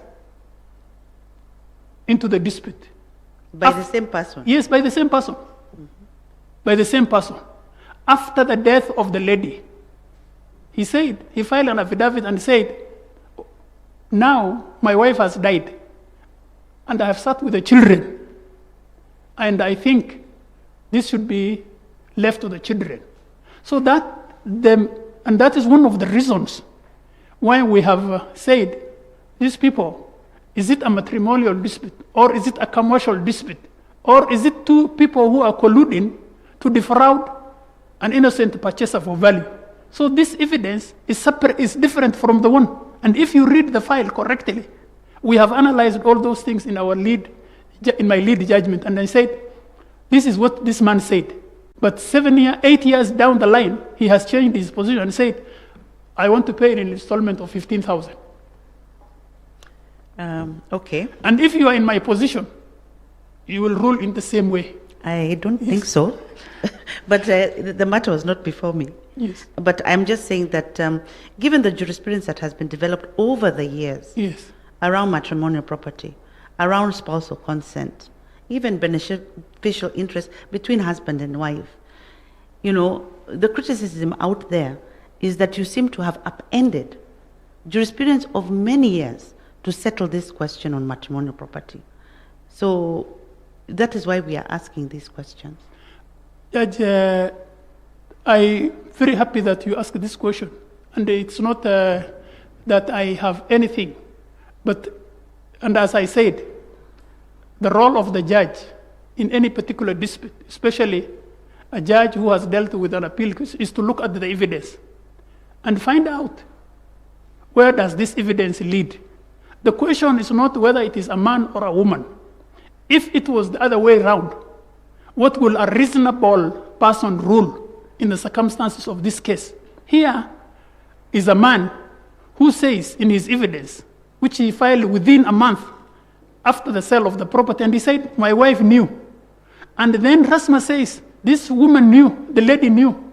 We went to her house, and there is a documentation from Resma saying, give us 1 month or 2 months before we move out of the property, or otherwise we pay 13,500. Under these circumstances, it is not a question of man or woman. It's a question of where is the justice of the case. And the justice of the case, you don't know, for example, my lady, whether Rasma, there's a woman behind Resma. And under these circumstances, for example, this case was decided, I think, 14 years after it was filed. 14 years down the line, these people are keeping the box and the money. I think, Judge, you've made your point. Yes. Let's not rehash it. Let's move on. I was listening carefully after Commissioner Shichale and Commissioner Mwanza asked you questions, and I just want clarification on a number of issues. Did you say that what you believe is that a court should only look at the rights that are to be found in the constitutive text only? So such that the rights that Commissioner Mwanza had talked about yesterday, unenumerated rights. The rights are there, but they are not in black and white in the Constitution. That is something that you would not look at. I just wanted to affirm that that's what you meant. And then I thought I heard you saying that you think that the Supreme Court should focus on the issues of rights and not on matters of general public importance. Did I hear you correctly? I just want to be sure that I heard you correctly. So before I follow up. Maybe you repeat the question. Which one do I answer first? But just you can answer one after the other. The question of rights. And I say this. The role of the judge is to look at the law, the Constitution, as the guiding compass. And judges, in my view, should not exercise what is called raw judicial power. Anytime when a dispute arises, they must look for something because something has been raised. The question I'm saying, in the context of a dispute, it is not a question of whether the right is black or white. The question is whether the Constitution, rightly understood and rightly interpreted, provides for that right. So how then will the Supreme Court develop rich indigenous jurisprudence if they are confined only to text? Judge, the position is this. We have been given a document. That document may not be perfect, but this is the will of the people. This document binds all of us. We have been given the tool of how to interpret it. And one of the principles of interpretation is this. Judges should guide against their ardent view of what the right ought to be. That they should only deal with the right as is stated correctly in the Constitution and as in the statute. And secondly, if the right is not provided, there are two issues. Whether there is ambiguity, or secondly, whether it is expressly denied. Do you want to have a situation where judges go into a free, they call it what? Free policy making decisions, free willing decision making, that the judges every day, because this is what they think, or this is what they think ought to be, they are making decisions on their interpretation. Where will that leave the constitutional text? Okay. I think we can continue to argue about this. It's about how the judges balance. But let me move on to the next question, which also emerged from the questions of the other commissioners. When you look at Dari and Cholet, for example, yes, both considered the duty to sit and both had different outcomes. yes, But the facts and findings, the facts of both cases were also different. Are you familiar yes. with how the decision in Dari was made vis-a-vis the decision in Cholet? And if so, are they distinguishable? I am aware the circumstances and the facts of both cases. The court made a very comprehensive, rightly in my view, in the case of Cholet. But in the case of Dari, and it's not my position to say anything negative or positive about it, it is the same circumstances, the necessity to sit. The question I'm asking, in view of the numbers of the court, and it is constitutional responsibility, what happens to a party who has filed a case before the Supreme Court, and it is the Supreme Court that allowed him entry into that door? How will he deal with that matter? When, for example, maybe everybody will raise allegations against the judges, rightly or wrongly. And as judges, people will criticize us, sometimes even scandalize us. But how do we react to such criticism? Is it the court to say? Because the question, judge, was not a recusal before the court. The question was stay proceedings. This man was saying, stay proceedings as I prosecute my matter before the JSC.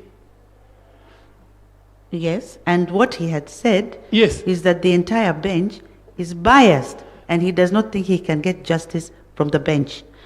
And there are no other Supreme Court judges other than the bench. So what would you have done in those circumstances? No, I'm not saying I will not have what I have not done because I'm not a Supreme Court judge. But if I yet, aspire, yes, but God willing. in those circumstances, is there an alternative? The alternative would have been to wait for application for recusal, my view, to say, recuse yourself. But there was You're suggesting, so the court should not have moved itself so moto. Yes. It should have waited for an application. For an application, I yes. see. Okay, I have understood that.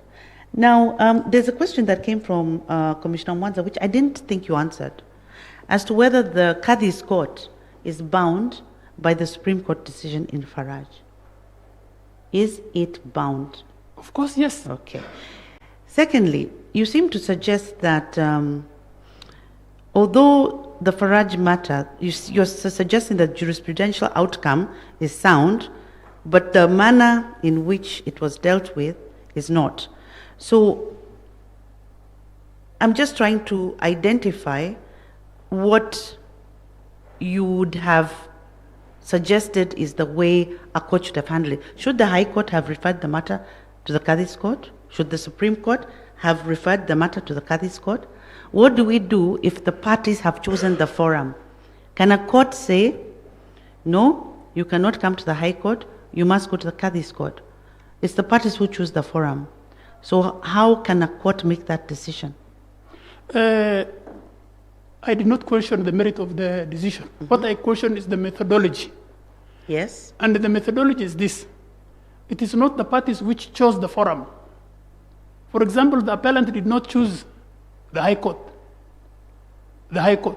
She was before the Qadhi's court, but she objected to the proceedings before the High Court.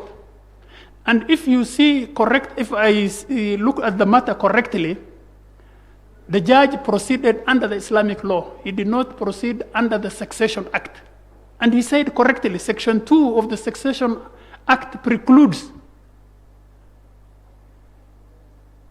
such matters. Here are parties, all of them Muslims. None of them, the lady, for example, the appellant, did not submit to the jurisdiction of to the High Court. So there is a provision under the Civil Procedure Act which provides, for example, if you need an expert witness under the Evidence Act, matters involving Islamic Sharia, even the Supreme Court could call for that expert evidence or expert witness to assist the court, both in the High Court, in the Court of Appeal, and in the Supreme Court. But the dilemma I'm asking, this case, the methodology is wrong, because the child, as much as you have protected, will live with that trauma of being given that name. If the matter would have been taken to the Qadi's court, that name will not have existed. That's my position. Okay. Yes. Thank you very much. I've understood.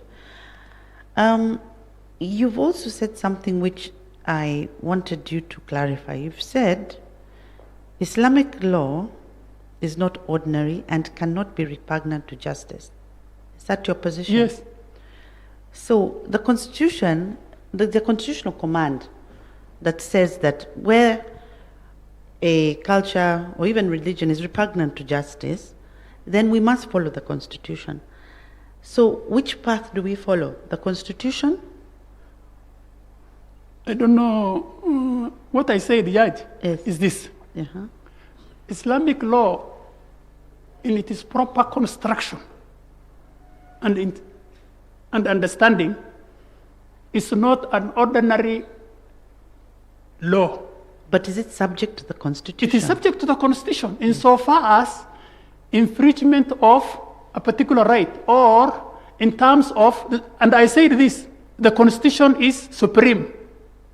But what I said is this: the courts should avoid a situation where it is constitutionalizing the Islamic law. It should allow the other way around. Islamic law must be interpreted and calibrated in accordance with the constitutional provision of proportionality, and ask whether it is inconsistent with the text of the Constitution. And that's when you can say a violation has occurred. But before that opportunity has been arisen or has been given to the Qadi's court, the court should not rise and condemn the Islamic Sharia simply because it did not understand, or it did not look at the avenues open to it to address the same issue. And I said this: Islamic law, properly understood, is just, is benefit, is fair. Any interpretation that leads to oppression or injury to the innocent is not part of the religion. Okay. I have understood you now. Language is a problem. Let us move then a little bit from jurisprudential matters to rules of procedure of the court. I'm sure you're familiar with the regulatory framework of the court. You will recall that in 2018, the Contempt of Court Act of 2016 was declared unconstitutional. So what is the regulatory framework for courts to conduct contempt of court proceedings? Courts in general and the Supreme Court in particular? I will say there's a provision in the Supreme Court rules, I think Rule 29 or something like that, which talks about contempts before the court. And it says the person, if he commits contempt before the court, he can be detained, then he can be given an opportunity to respond, and thereafter the court can deal with the contempt. If it involves an advocate, it can bar him for 1 year. Yes, Yes. you are correct, because Yes. the Supreme Court has its own regulatory Yes. framework to do that. What about the other courts? Because actually we have it in the Act and the rules, but what about the other courts, the superior courts? Because the Contempt of Court Act was declared unconstitutional. What do other courts do? Then you refer to the Judicial Act. Okay. Yes, I think that is the way to go. I was listening to you carefully when you made your initial statement, and as you're speaking, and you know, if I didn't know that you were sitting for an interview of a Supreme Court judge, I would have presumed that you are sitting an interview for a Chief Justice, because because you have you are looking at challenges of the entire institution. Yes. And I can see you've been the presiding judge in many of the courts. You've been a commissioner for 10 years. You have very strong administrative skills, and you've been very senior. But the position that you have applied for is the most junior judge in the Supreme Court. And in the Supreme Court, we have a precedence, and seniority is taken up very seriously. The other thing, when I was listening to you, I heard you saying that as a presiding judge, you have given directions, and you use the word I a lot. I said this, I told the judges this, So, you know, the regime that the regulatory framework of the Court of Appeal is different from the Court of Appeal, because in the Court of Appeal, we take decisions together. That is the command of the Act. Supreme Court. The Supreme Court. So there will be no I, there will be a lot of we's. But I'm just wondering, are you able to come down from all the senior positions that you've held to come to being the most junior judge in the court, and to be able to be given administrative tasks by the other judges who are more senior to you?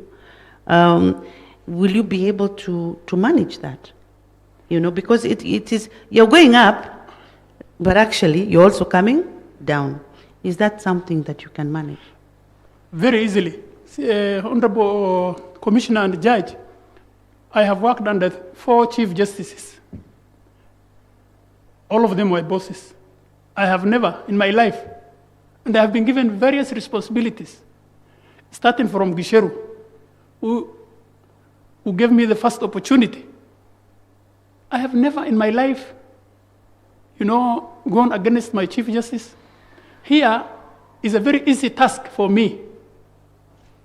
When you have been a leader in a collegial court, it is very easy, especially when you are in a court of 42 and you have been also there as a leader and as a presiding judge.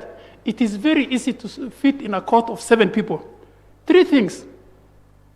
First of all, I believe my role will be a chief whip of the court. That's what I think so. The Chief Justice will be in direct contact with me to give me directions. The DCJ and the Commissioner, those are my 3 bosses. And these others are also my colleagues. And I have worked with all of them very closely in different positions, either in the Commission or as a High Court judges or in the Court of Appeal judges. So that will not be an issue. Having come from a court of 42 people to fit into a court of 7 people. And I said this, mine has always been service to the people. And to fit with the court or individual judges, in fact, that is one of the things I enjoy. And it will not be a problem. Okay. And I will take lawful commands from you. Yes. I understand that. Yes. But let me repeat. Yes. It is a court of equals, but seniority is taken very seriously. Yes. And therefore, there is no consultation you'll be doing with the CJ and DCJ without the other judges. We take decisions together. So I just want you to have that in the back of your mind, because it's very different from the Court of Appeal. But if you come, you will see what I mean. I'd like to go to the issue of the need for judges of the Supreme Court to be considered to be impartial, to be considered apolitical. I've been in the court now for 15 years, and occasionally people will remind me that I used to be a member of parliament, even though that was 19 years ago. And as a judge, there's a certain way you have to engage to completely keep away, to ensure that people see that you're impartial and apolitical. I was looking at a date here Let me be very specific. So, on August 23rd, 2023, you were in Mandera, and you were on a platform in a public place where you said these exact words. But I know when I retire from the judiciary, I want to be governor here. The governor then followed up and confirmed, yes, when I finish my term, Justice Warsame will be the next governor. Now, if I, Njoki Ndungu, was to go out there as a Supreme Court judge and say in a public place that I will be the next governor of Nairobi, I can assure you it will have impact not only on myself, but on the court, because we are the last court, we are the political court, and therefore we have to be very careful with what we say. But now that you said it, do you have political ambitions? And is this something we have to worry about in the court? If you listen to me, that it was not, first of all, the 23rd August 2023. It was somewhere, I think, in December, and we were in the company of the Chief Justice. She didn't say anything. I'm asking you what you said. Yes, and this is the answer. And it is within the right of judges to make certain comments, provided it doesn't affect their responsibility as judges. And I said, when I retire from the judiciary, I didn't say I'm coming to be next governor. And you know, the governor of Mandera said, after I retire, and that is 2032. So there is no problem. Maybe I will want maybe one day to become a governor of Mandera if my people call me. But that will not affect my responsibility as a judge, and it has never affected my responsibility. And the judge, take it to the bank. I am the most impartial judge. I have an impeccable character in terms of integrity and in terms of impartiality. If you see my JSC file, it is so thin. It has only transfer letters. If we can just refocus. Yes. You see, Judge, my worry would be this. We are the Supreme Court, we are the final court. We get, for example, hypothetically, a petition involving the governor's election in Mandera. Because of your comments, will you sit out that matter? You've just repeated it, actually. You've even said you are still interested in being in politics. I hope you're understanding my concern. No, I didn't say I'm interested in politics. What did you just say? I said when I retire from the judiciary, I may. That's the word I used. So you're still showing some kind of interest in politics by that statement? You see, it is always good to show aspirations as a human being. You must be hopeful that one day, even when you retire, you can become something else. But can a Supreme Court judge make such a statement? I'm not a Supreme Court judge now, but when you give me that opportunity, I will decide what I will make within the confines of the Constitution. Okay. So that is one thing I was concerned about. And the video, I watched the video last night. I was quite surprised. The second one goes to issues of judicial temperament. Now, in the Supreme Court, again, the way we engage each other as a court, we listen to very controversial cases. We have to engage each other collegially. We have to show each other respect. And so certainly judicial temperament is important. The other thing that is important is the issue of conflict of interest, that one should be able to state if they have a conflict of interest and avoid being engaged in anything that they would have a conflict of interest. So there is an interview that you conducted, and let me see if I got the date right, April 19th of 2021. You were in the Judicial Service Commission as a commissioner, and you were interviewing Justice Matthew Ndumandere. In that interview, which again is televised, you were involved in a discussion with a judge, and you were pressing him to make a comment regarding a judgment of the Court of Appeal. The judgment you were pressing him to make a comment on was an appeal of his own decision. And his own decision was a decision that overturned a decision of the Judicial Service Commission, and it is a decision that you were involved in. So, when you were having a back and forth with the judge, he kept on saying, but judge, you were involved in this decision. But judge, you were involved in that matter. But not once did you say, yes, I was involved in that matter, and drop it, maybe allow another commissioner to ask the question. So even in terms of conflict of interest, so you're conflicted, you're asking the judge in an interview about a decision you're clearly conflicted about, and even when he raises the issue, you still continue to ask about it. What do you have to say about that? I want to say I didn't intend to offend my colleague. The judge is my colleague in the Court of Appeal. I didn't in any way want to be malicious against him or anything. This is a very contentious matter, as you know. And even the Supreme Court. The Supreme Court has settled the issue. Yes, I know. But at the time of the interview, yes, the Supreme Court had not settled the issue. But you're asking the judge, I mean, you know, we talk about judicial independence. You're asking him to explain himself about a decision he made.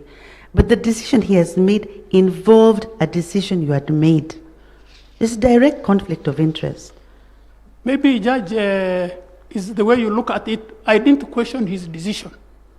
I questioned his words against the sitting Chief Justice, against fellow colleagues, judges like myself. And I told him, if you can read the document and correctly, was it right for me to say, as a judge sitting, to criticize my Chief Justice? And that's what I was asking. I didn't ask him about whether he had a conflict or not. I asked him whether he had used the appropriate words against the Chief Justice and colleagues. But you know, you can imagine a person who is neither you or me, who was watching such a video and is aware that this judge has overturned a decision you have made, and that you are interviewing him on that same decision. You know, I think they would raise the issue of conflict of interest that you did not declare. And maybe on recollection. Okay. Further to that, there is another matter, again, another video of you interviewing the former Justice Ojwang. I believe that in 2016, the interview was on in September 15th, 2016. And you were also having, you were talking to each other. And I have two questions. One, you told the judge that he had been found culpable of misconduct. And your back and forth went until Justice Ojwang said, "Give me a break." And then he looked at the chair of the commission and said, "I need protection from this particular commissioner." That video, if you look at the comments, they say there was a heated exchange between the two judges. Some people think Judge Warsame was bullying Justice Ojwang. Other people think that Justice Warsame must have a personal vendetta. But apart from the description that it was, you know, a combative interview, again, when you asked Justice Ojwang about the fact that he had been found culpable of misconduct, again, it went to a decision of the Judicial Service Commission, which was in court at the time. So the matter was sub judice. So, and you didn't mention that, so how do you bring up an issue which is sub judice, again, a matter in which you had made a decision and it is being appealed or it's being reviewed by the High Court, but you brought it up in the interview. So again, there was a conflict of interest, which again, you did not speak to, number one. So that's another one question. But secondly, that the descriptions that are coming out from the public, that you're combative, that you're a bully, Is this something we should be afraid of if you come to the Supreme Court? Thank you very much, Judge. The issue of being combative or there is some description coming up from the members of the public, I'm not aware, first of all. As a judge, and especially a Supreme Court judge, I have been a judge for the last 2 years. It is very hurtful and demoralizing to accuse a judge of an allegation which is not before him. There has never been a complaint filed against me in my life for the 22 and 4 months I served as a judge. I'm sorry, yes. If you'll allow me. Yes. I know there's no complaint. Yes. When I watched the video last night, yes. You know there are comments from members of the public. Yes. You see, it's out. The video is out there. Then people comment. So those are the comments. How will I know? Because I have founding. not seen the video unless you are the one who is putting to me, and at least as to be fair to me. Yes. And I don't know those things which you're talking about. And unless it is brought to my attention, that is when I can respond to it. And then, Judge, also, you had an interest in the matter. Actually, you're right. Yes. I had. And that's how I know it was sub judice. But I was not the one in the interview room. Yes. So I had no conflict of interest. And the matter is since settled, so I have no conflict of interest now. But at that time, in 2016, the matter was sub judice. It was about, the sub judice matter was an appeal against your own decision. Again, conflict of interest not declared. I'm just saying that. No, if I may have in any way, in your perception, offended any judge, I must say that was an error on my side, and I apologize. No, it is not my opinion, Judge. I'm sorry. It's not my opinion. I'm just saying, I got this video. It's out there. It's like the live, we are now live streaming. So it was a live streaming of the JSC. And even after today, I'm sure the live streaming, there'll be comments. So I'm just telling you what it is the public was saying about the exchange you had with Justice Ojwang. But more importantly, my concern was the conflict of interest, which I've raised with you. So I think on the issue of collegiality, those are the questions that I had for you, and I think that you have responded to them. And as you normally used to tell those before you when you are commissioner, I wish you well. Thank you very much. Commissioner Rwanda, or just Shara, you want? Yes, Honorable Chief Justice. I think Justice Warsame should not get away with this. He says that when it comes to integrity, he is number one. I want to enter into a contest with him. I didn't say I'm number one. The number ones are the commissioners and the Chief Justice. Thank you. For purposes of this interview. Let's leave that debate and go to Commissioner Rwanda. Thank you, Chair. It's been a very long day, Judge. Good afternoon once again. Good afternoon, Commissioner. Yes, I wanted to have some discussion with you concerning your performance report from DISPOP. Yes. Although I must say, as I'd said to a candidate we engaged earlier, that there's a bit of a challenge there in terms of analyzing performance, considering in the Court of Appeal, you sit on a collegiate bench. Yes. I shared with him some statistics, and his view was that it will be erroneous to rely on those to determine performance. Yes. If you wish to, you can also comment, but I wanted to just share with you what I have concerning you. You have sat in 9 benches in the period under review, and out of the 9 benches, 8 benches, 8 benches, out of the 8 benches, the performance, and I'm talking, maybe I should just give you a bit of background on how I'm arriving at this, or how the report has brought out this.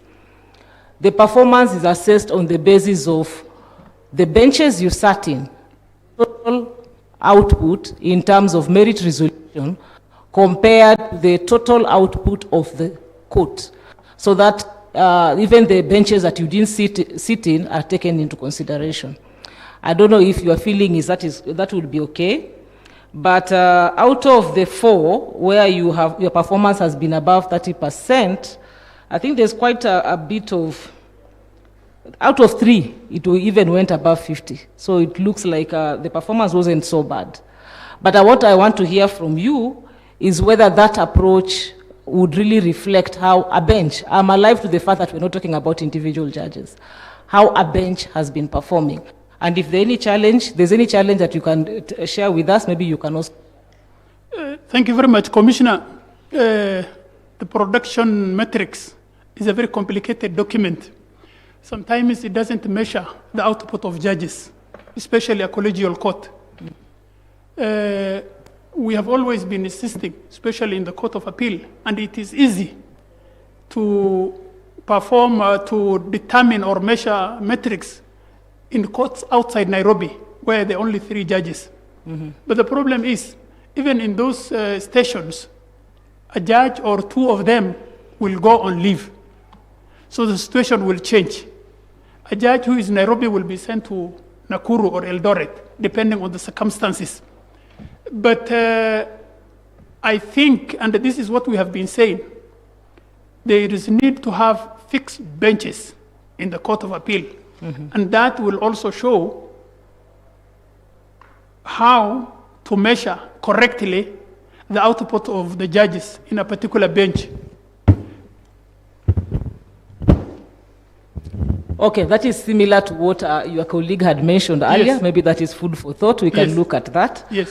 But for now, the question that I had for you, I want to read a quote, and I thought of this because in your opening remarks, you told us about your leadership in the institution, and I know you have served in the institution for quite a long time, and you are one of the senior judges that we have around. So I want to get your view on this. If we really want high performance in our organization, the solution isn't to entice people with a bigger carrot or threaten them with a bigger stick, or rather a longer stick. We need to understand the intrinsic motivation. Especially that if you want good performance, it's not about how you can punish people or how you can reward them, but you need to understand what is it internally that motivates them.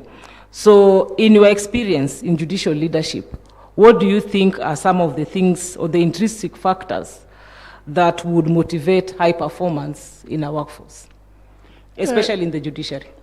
You see, in the judiciary, some of us are in the judiciary out of conviction. We are not out in the judiciary because of the conveniences and the privileges. Secondly, we have not been attracted to the judiciary like Commissioner Sylvia by watching a TV, which attracted her to the judiciary. The metrics, in my view, is to relook ourselves in the mirror and say, because Kenyans have given us this trust, this privilege, are we able to look ourselves in the mirror and look at and see the black spots in our bodies and say, I think it is time for us to perform.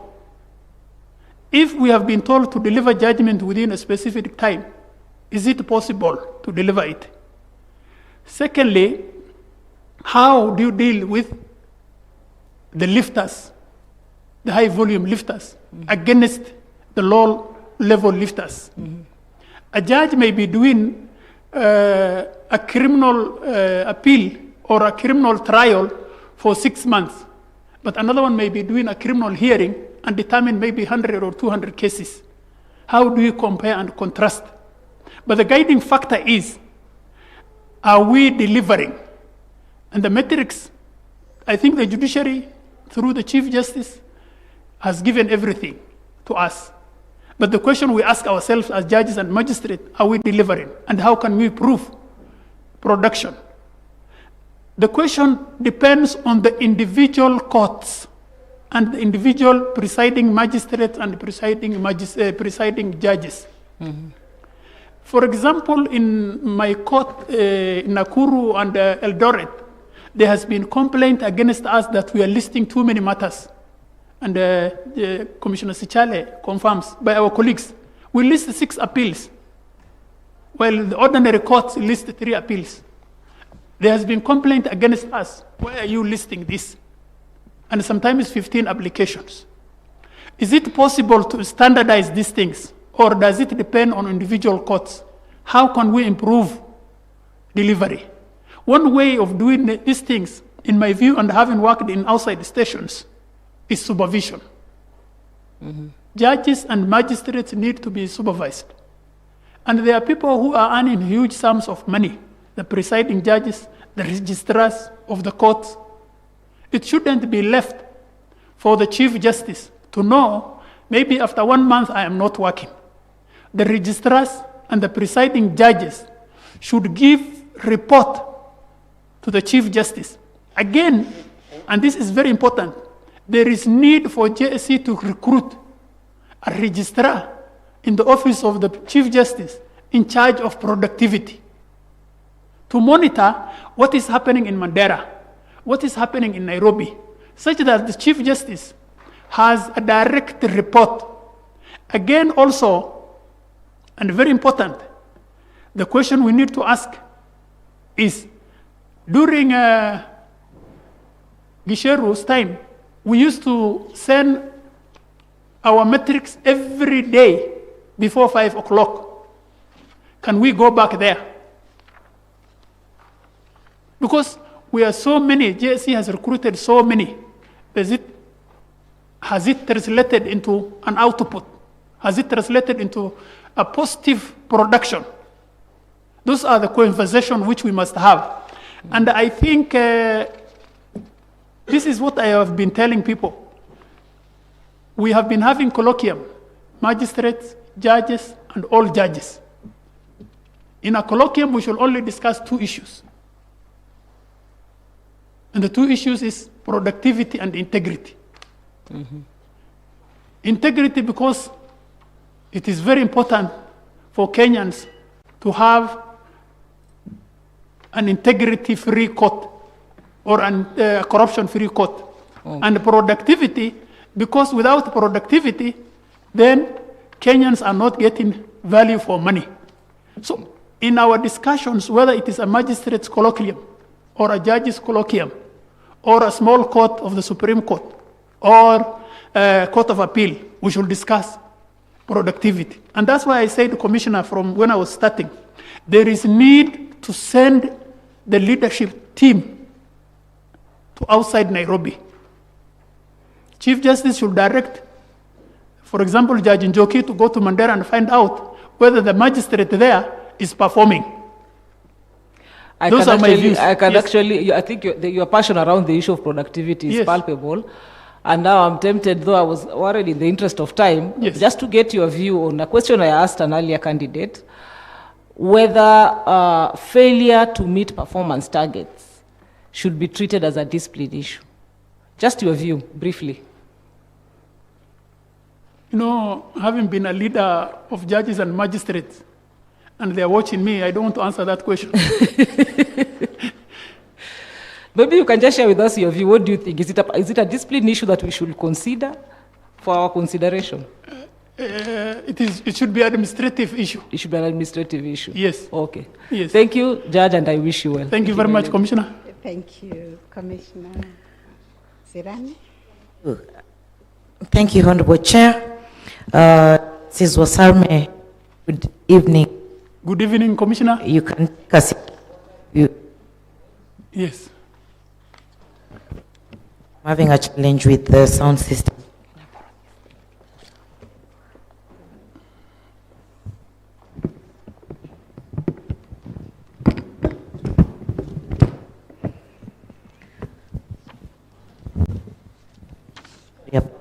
I hope you can hear me now. Yes. Okay. Now, having been a commissioner at JSC and also in the leadership of the judiciary, you know that we place a lot of weight on mentorship. What role does mentorship play in ensuring continuity of rule of law and the administration of justice? And how would you measure the success of your mentoring efforts, maybe with specific incidences that you can give us of where you've mentored and what results you may give for that?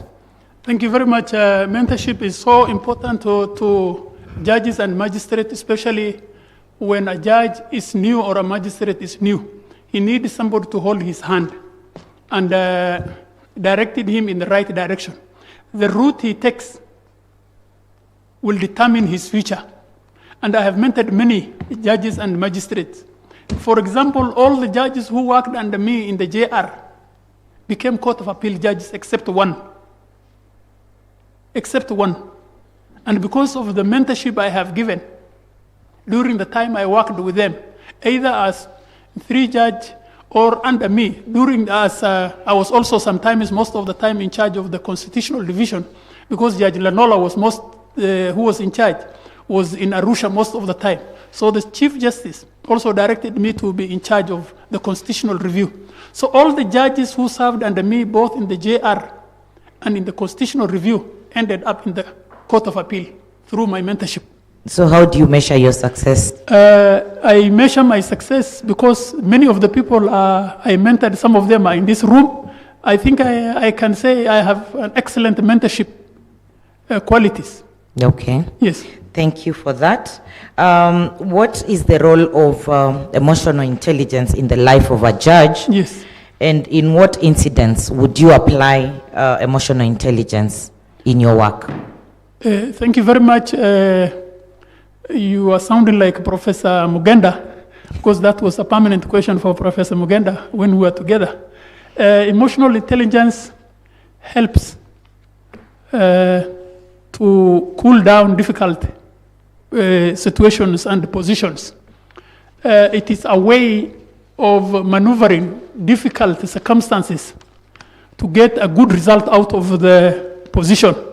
I have done that many times in the commission and as a judge. I have presided over very difficult cases with my colleagues, and I think through emotional intelligence, we have always achieved a positive result. And the one thing, when you are applying emotional intelligence, you have to apply wisdom.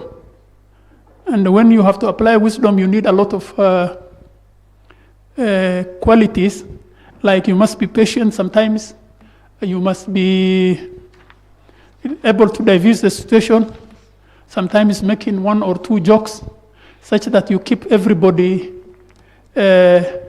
within par. So, and sometimes, emotional intelligence, when you are dealing with very contentious matters involving contentious advocates, you need a lot of wisdom and a lot of emotional intelligence, and which has helped me in my life as a judge. Okay. Yes. Just to answer you, maybe I sound like Professor Mugenda because I replaced her to represent the public. Yes, We have the interest of the public at heart. Now, I will move to some of the feedback we received from the public as part of this process. When we are recruiting, we normally seek feedback from our stakeholders. And we have quite of good things that have been said about you, Judge, and that is commendable. There are concerns that were raised by some people who said your interpersonal skills are wanting in the manner that straightforward, and sometimes this rubs people the wrong way. While others felt that they are, once they get used to working with you, then you're very amiable and easy to work with. So I wanted to know, how do you balance your straightforwardness to ensure that you maintain good relations with others at all times? Thank you very much, Commissioner. One thing I have, and which I always, God has given me, I have a golden heart, which accommodates everybody, no matter his position. I can relate with the T-boys in the court, and I can also relate with the Chief Justice. And we've never had a problem in terms of personal relationship. The problem is one. Many people tend to know me, but they don't understand me. But when they understand me, they get the true position of Judge Warsame, which is a man who has a golden heart. I'm not a great judge, but I'm a man who has a golden heart. Okay. Fair enough. Now, apart from the professional referees and character referees that you provided, I also wish to highlight that we received recommendations from LSK North Rift and LSK Nakuru chapter, and I will just briefly say some of the things they've said about you. LSK North Rift have said that you distinguished yourself as a principled and intellectually gifted judge, significantly contributing to the Kenya's jurisprudence in constitutional, commercial, and public law, and they were happy in the manner that you handled the Eldoret court prior to establishment of a permanent court of appeal in the station. Nakuru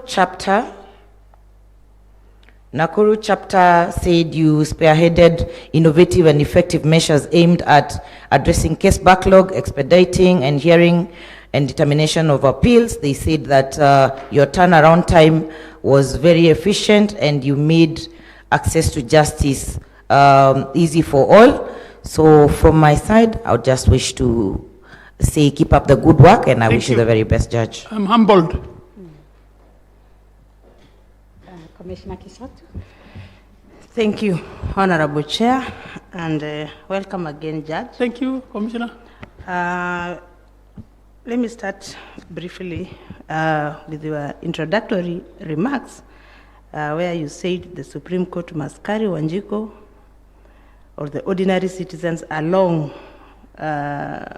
its decisions is music to the ears of many Kenyans. Because a lot of times, most of us or most Kenyans struggle to understand how the Supreme Court can be more accessible and accountable to the ordinary citizens and not just the elite legal practitioners.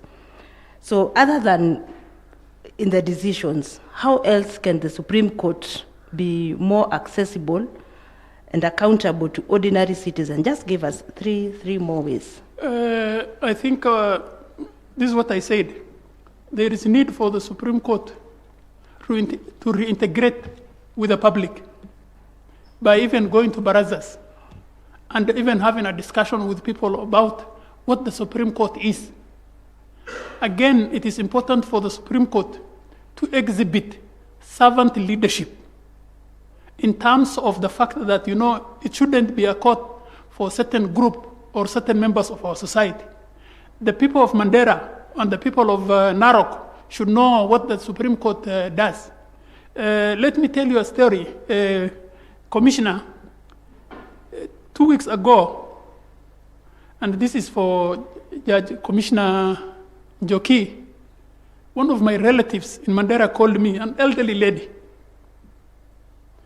And she said, we want to pray for you. But where are you going? Because you told us the last time you work in the Kenya court. And we know the Kenyan court. It is the court that deals with criminal infractions within us. But which is this court you are going to? So I could hear. Then another lady said, I said I'm going to a court higher than the Kenyan court. And then the other lady said, are you going to the court of the Mzee? Then I said, yes, I'm going to the court of the Mzee. Then the lady asked me, now that the Mzee has died, what will you be hearing?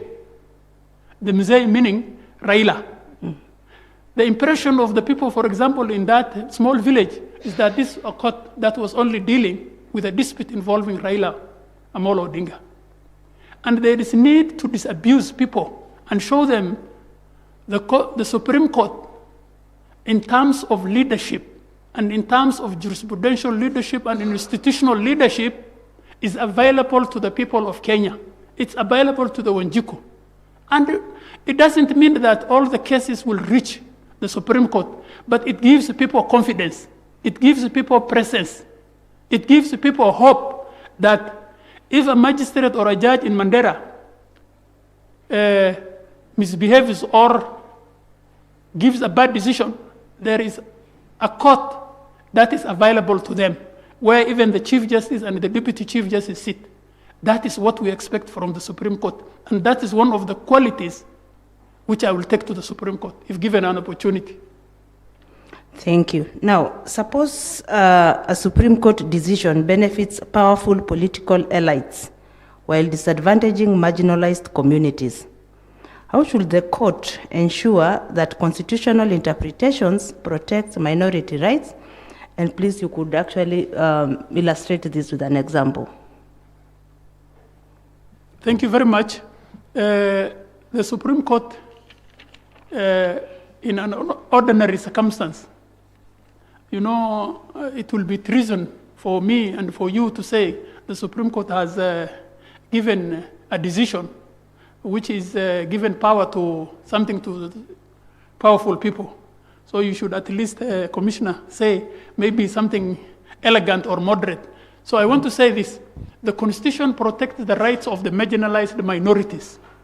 In particular, Article 56. So there is a mechanism to protect minorities and marginalized. And there is also, the law gives certain things like, for example, they call it what? There are certain funds which are meant for the marginalized, the communities.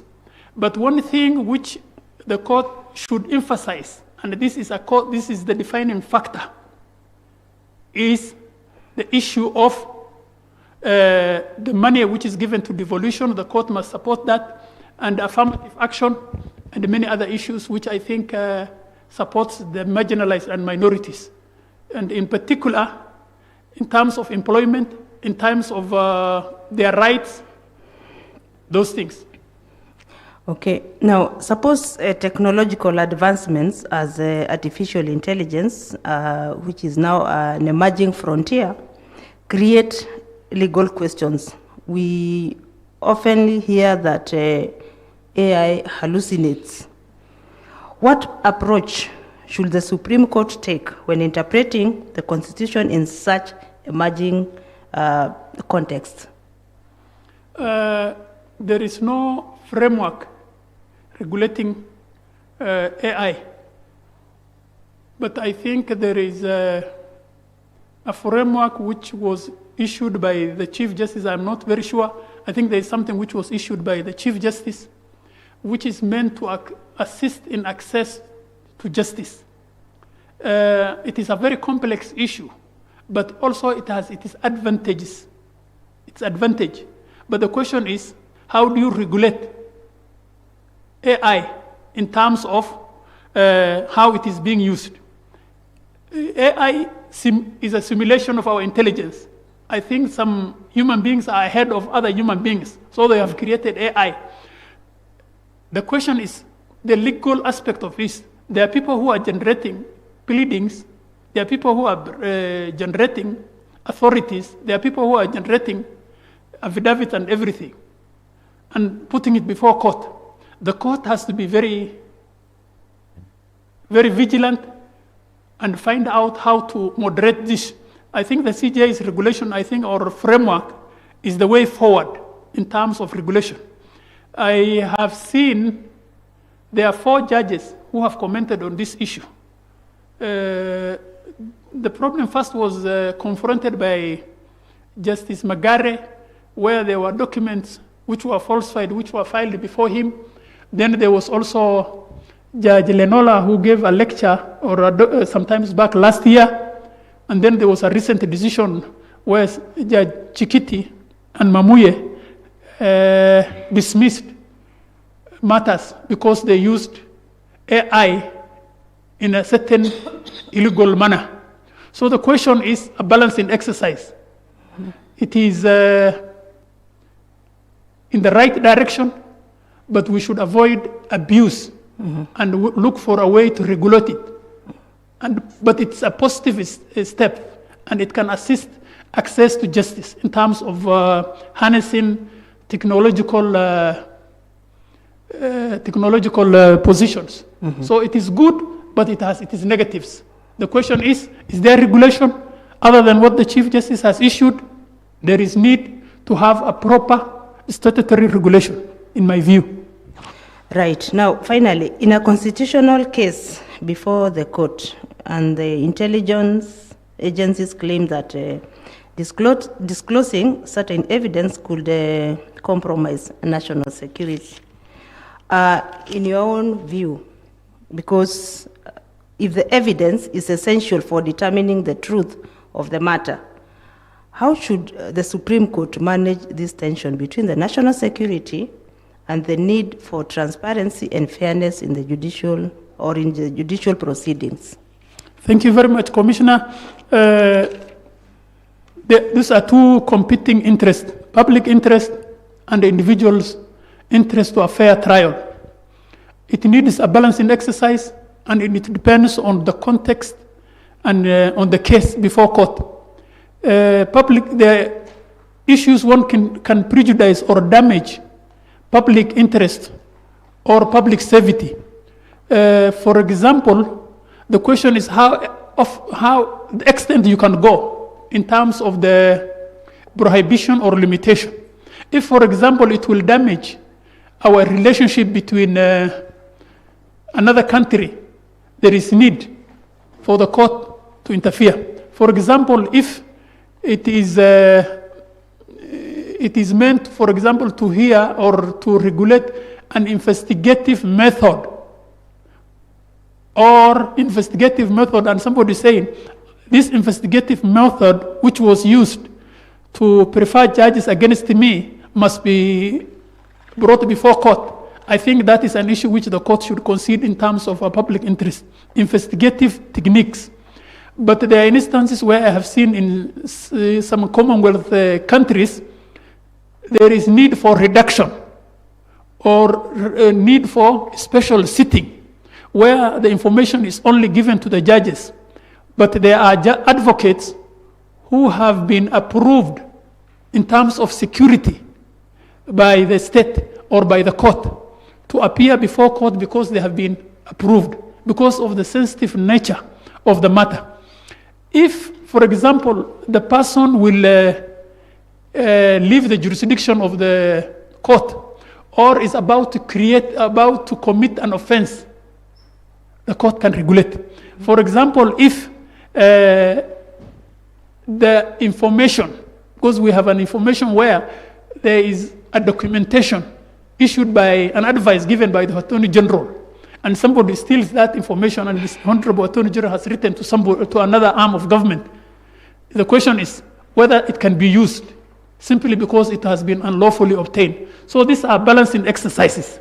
And I think that I had done a case where a communication coming from the Attorney General was intercepted and was used in a case. And I said, no, you can't use because you are interfering with public interest and the power of the Attorney General to communicate freely and share information in respect of the advice and opinion he's supposed to give various arms of government. Thank you. Thank you very much, Judge. I wish you all the best. Thank you very much, Commissioner. Yeah. Thank you, Vice Chair. Thank you very much. Judge, I hope you're not tired. No, I'm not tired. You can still go on and on. Yes. You just mentioned the public interest and national interest. Yes. What's the difference?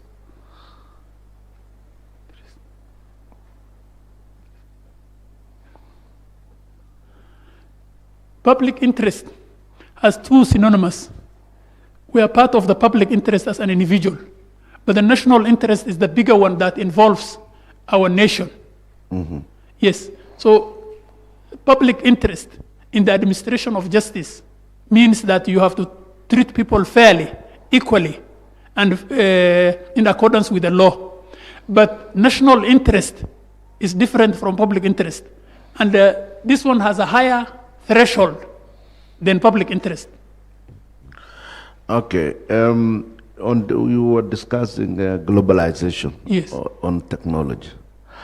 How is globalization also affecting now the local jurisprudence and the administration of justice, other than AI and the other technologies? I'm not globalization on. Thank you very much. Networking, yeah. Yes, I think the world has become a village. And the village in America is also the village in Mandera, provided there is that information available. How it has affected is that, what was available there, for example, in the Court of Appeal, the virtual hearing, you can join the court from America, give evidence, Yes. you incur no expenses. And that has really transformed the Court of Appeal in terms of technological advancement. Fine. How would you promote the societal interests together with mentorship if you were to ascend to the Court of Appeal? That's why I said what I bring on the table, Commissioner Vice Chair, is diversity. Yes. And diversity means inclusivity. And we are all human beings first and foremost, but we come from different areas. The Supreme Court, in my view, should take into consideration and have everybody on board. And I said the judgment of the Supreme Court is not the elegancy, or it's not about the quality of the decision. The decision must be legitimate, and it can only be legitimate when you carry every member of our society on board, and they're saying, this is our court, this is our way, this is our constitution. Okay, thank you. Thank you. Thank you, Judge, and thank you, Honorable Commissioners. I think the hour is late. I do not want to tire you, Judge, again with more questions. Safe to let you know that this very active in talking to people in mentorship. Judges routinely give lectures in the universities, and it's in our calendar of activities where we go around the country meeting with the students. We also have town hall engagements with the people. So if you are successful, I think you will find a forum, plus of course the Judiciary Dialogue Day and other activities that I, as the president of the court, engage in. I have, I think, visited all the counties out there. So there's a lot of outreach. So it's just that what you did last year cannot be remembered. You need to duplicate it every year. And of course, time becomes very scarce. But thank you for those observations. We've now come to the end of the interview, but I was looking at your papers.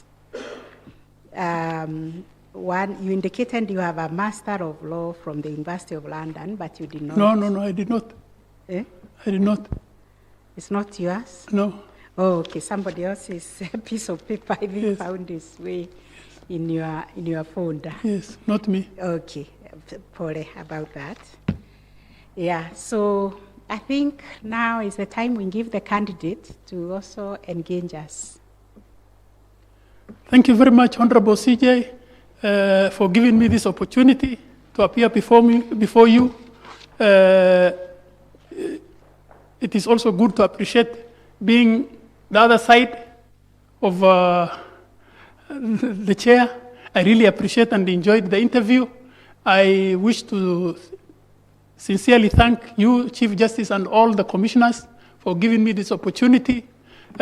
Chief Justice, my last word is that Justice Gisheru gave me an opportunity and gave me one advice.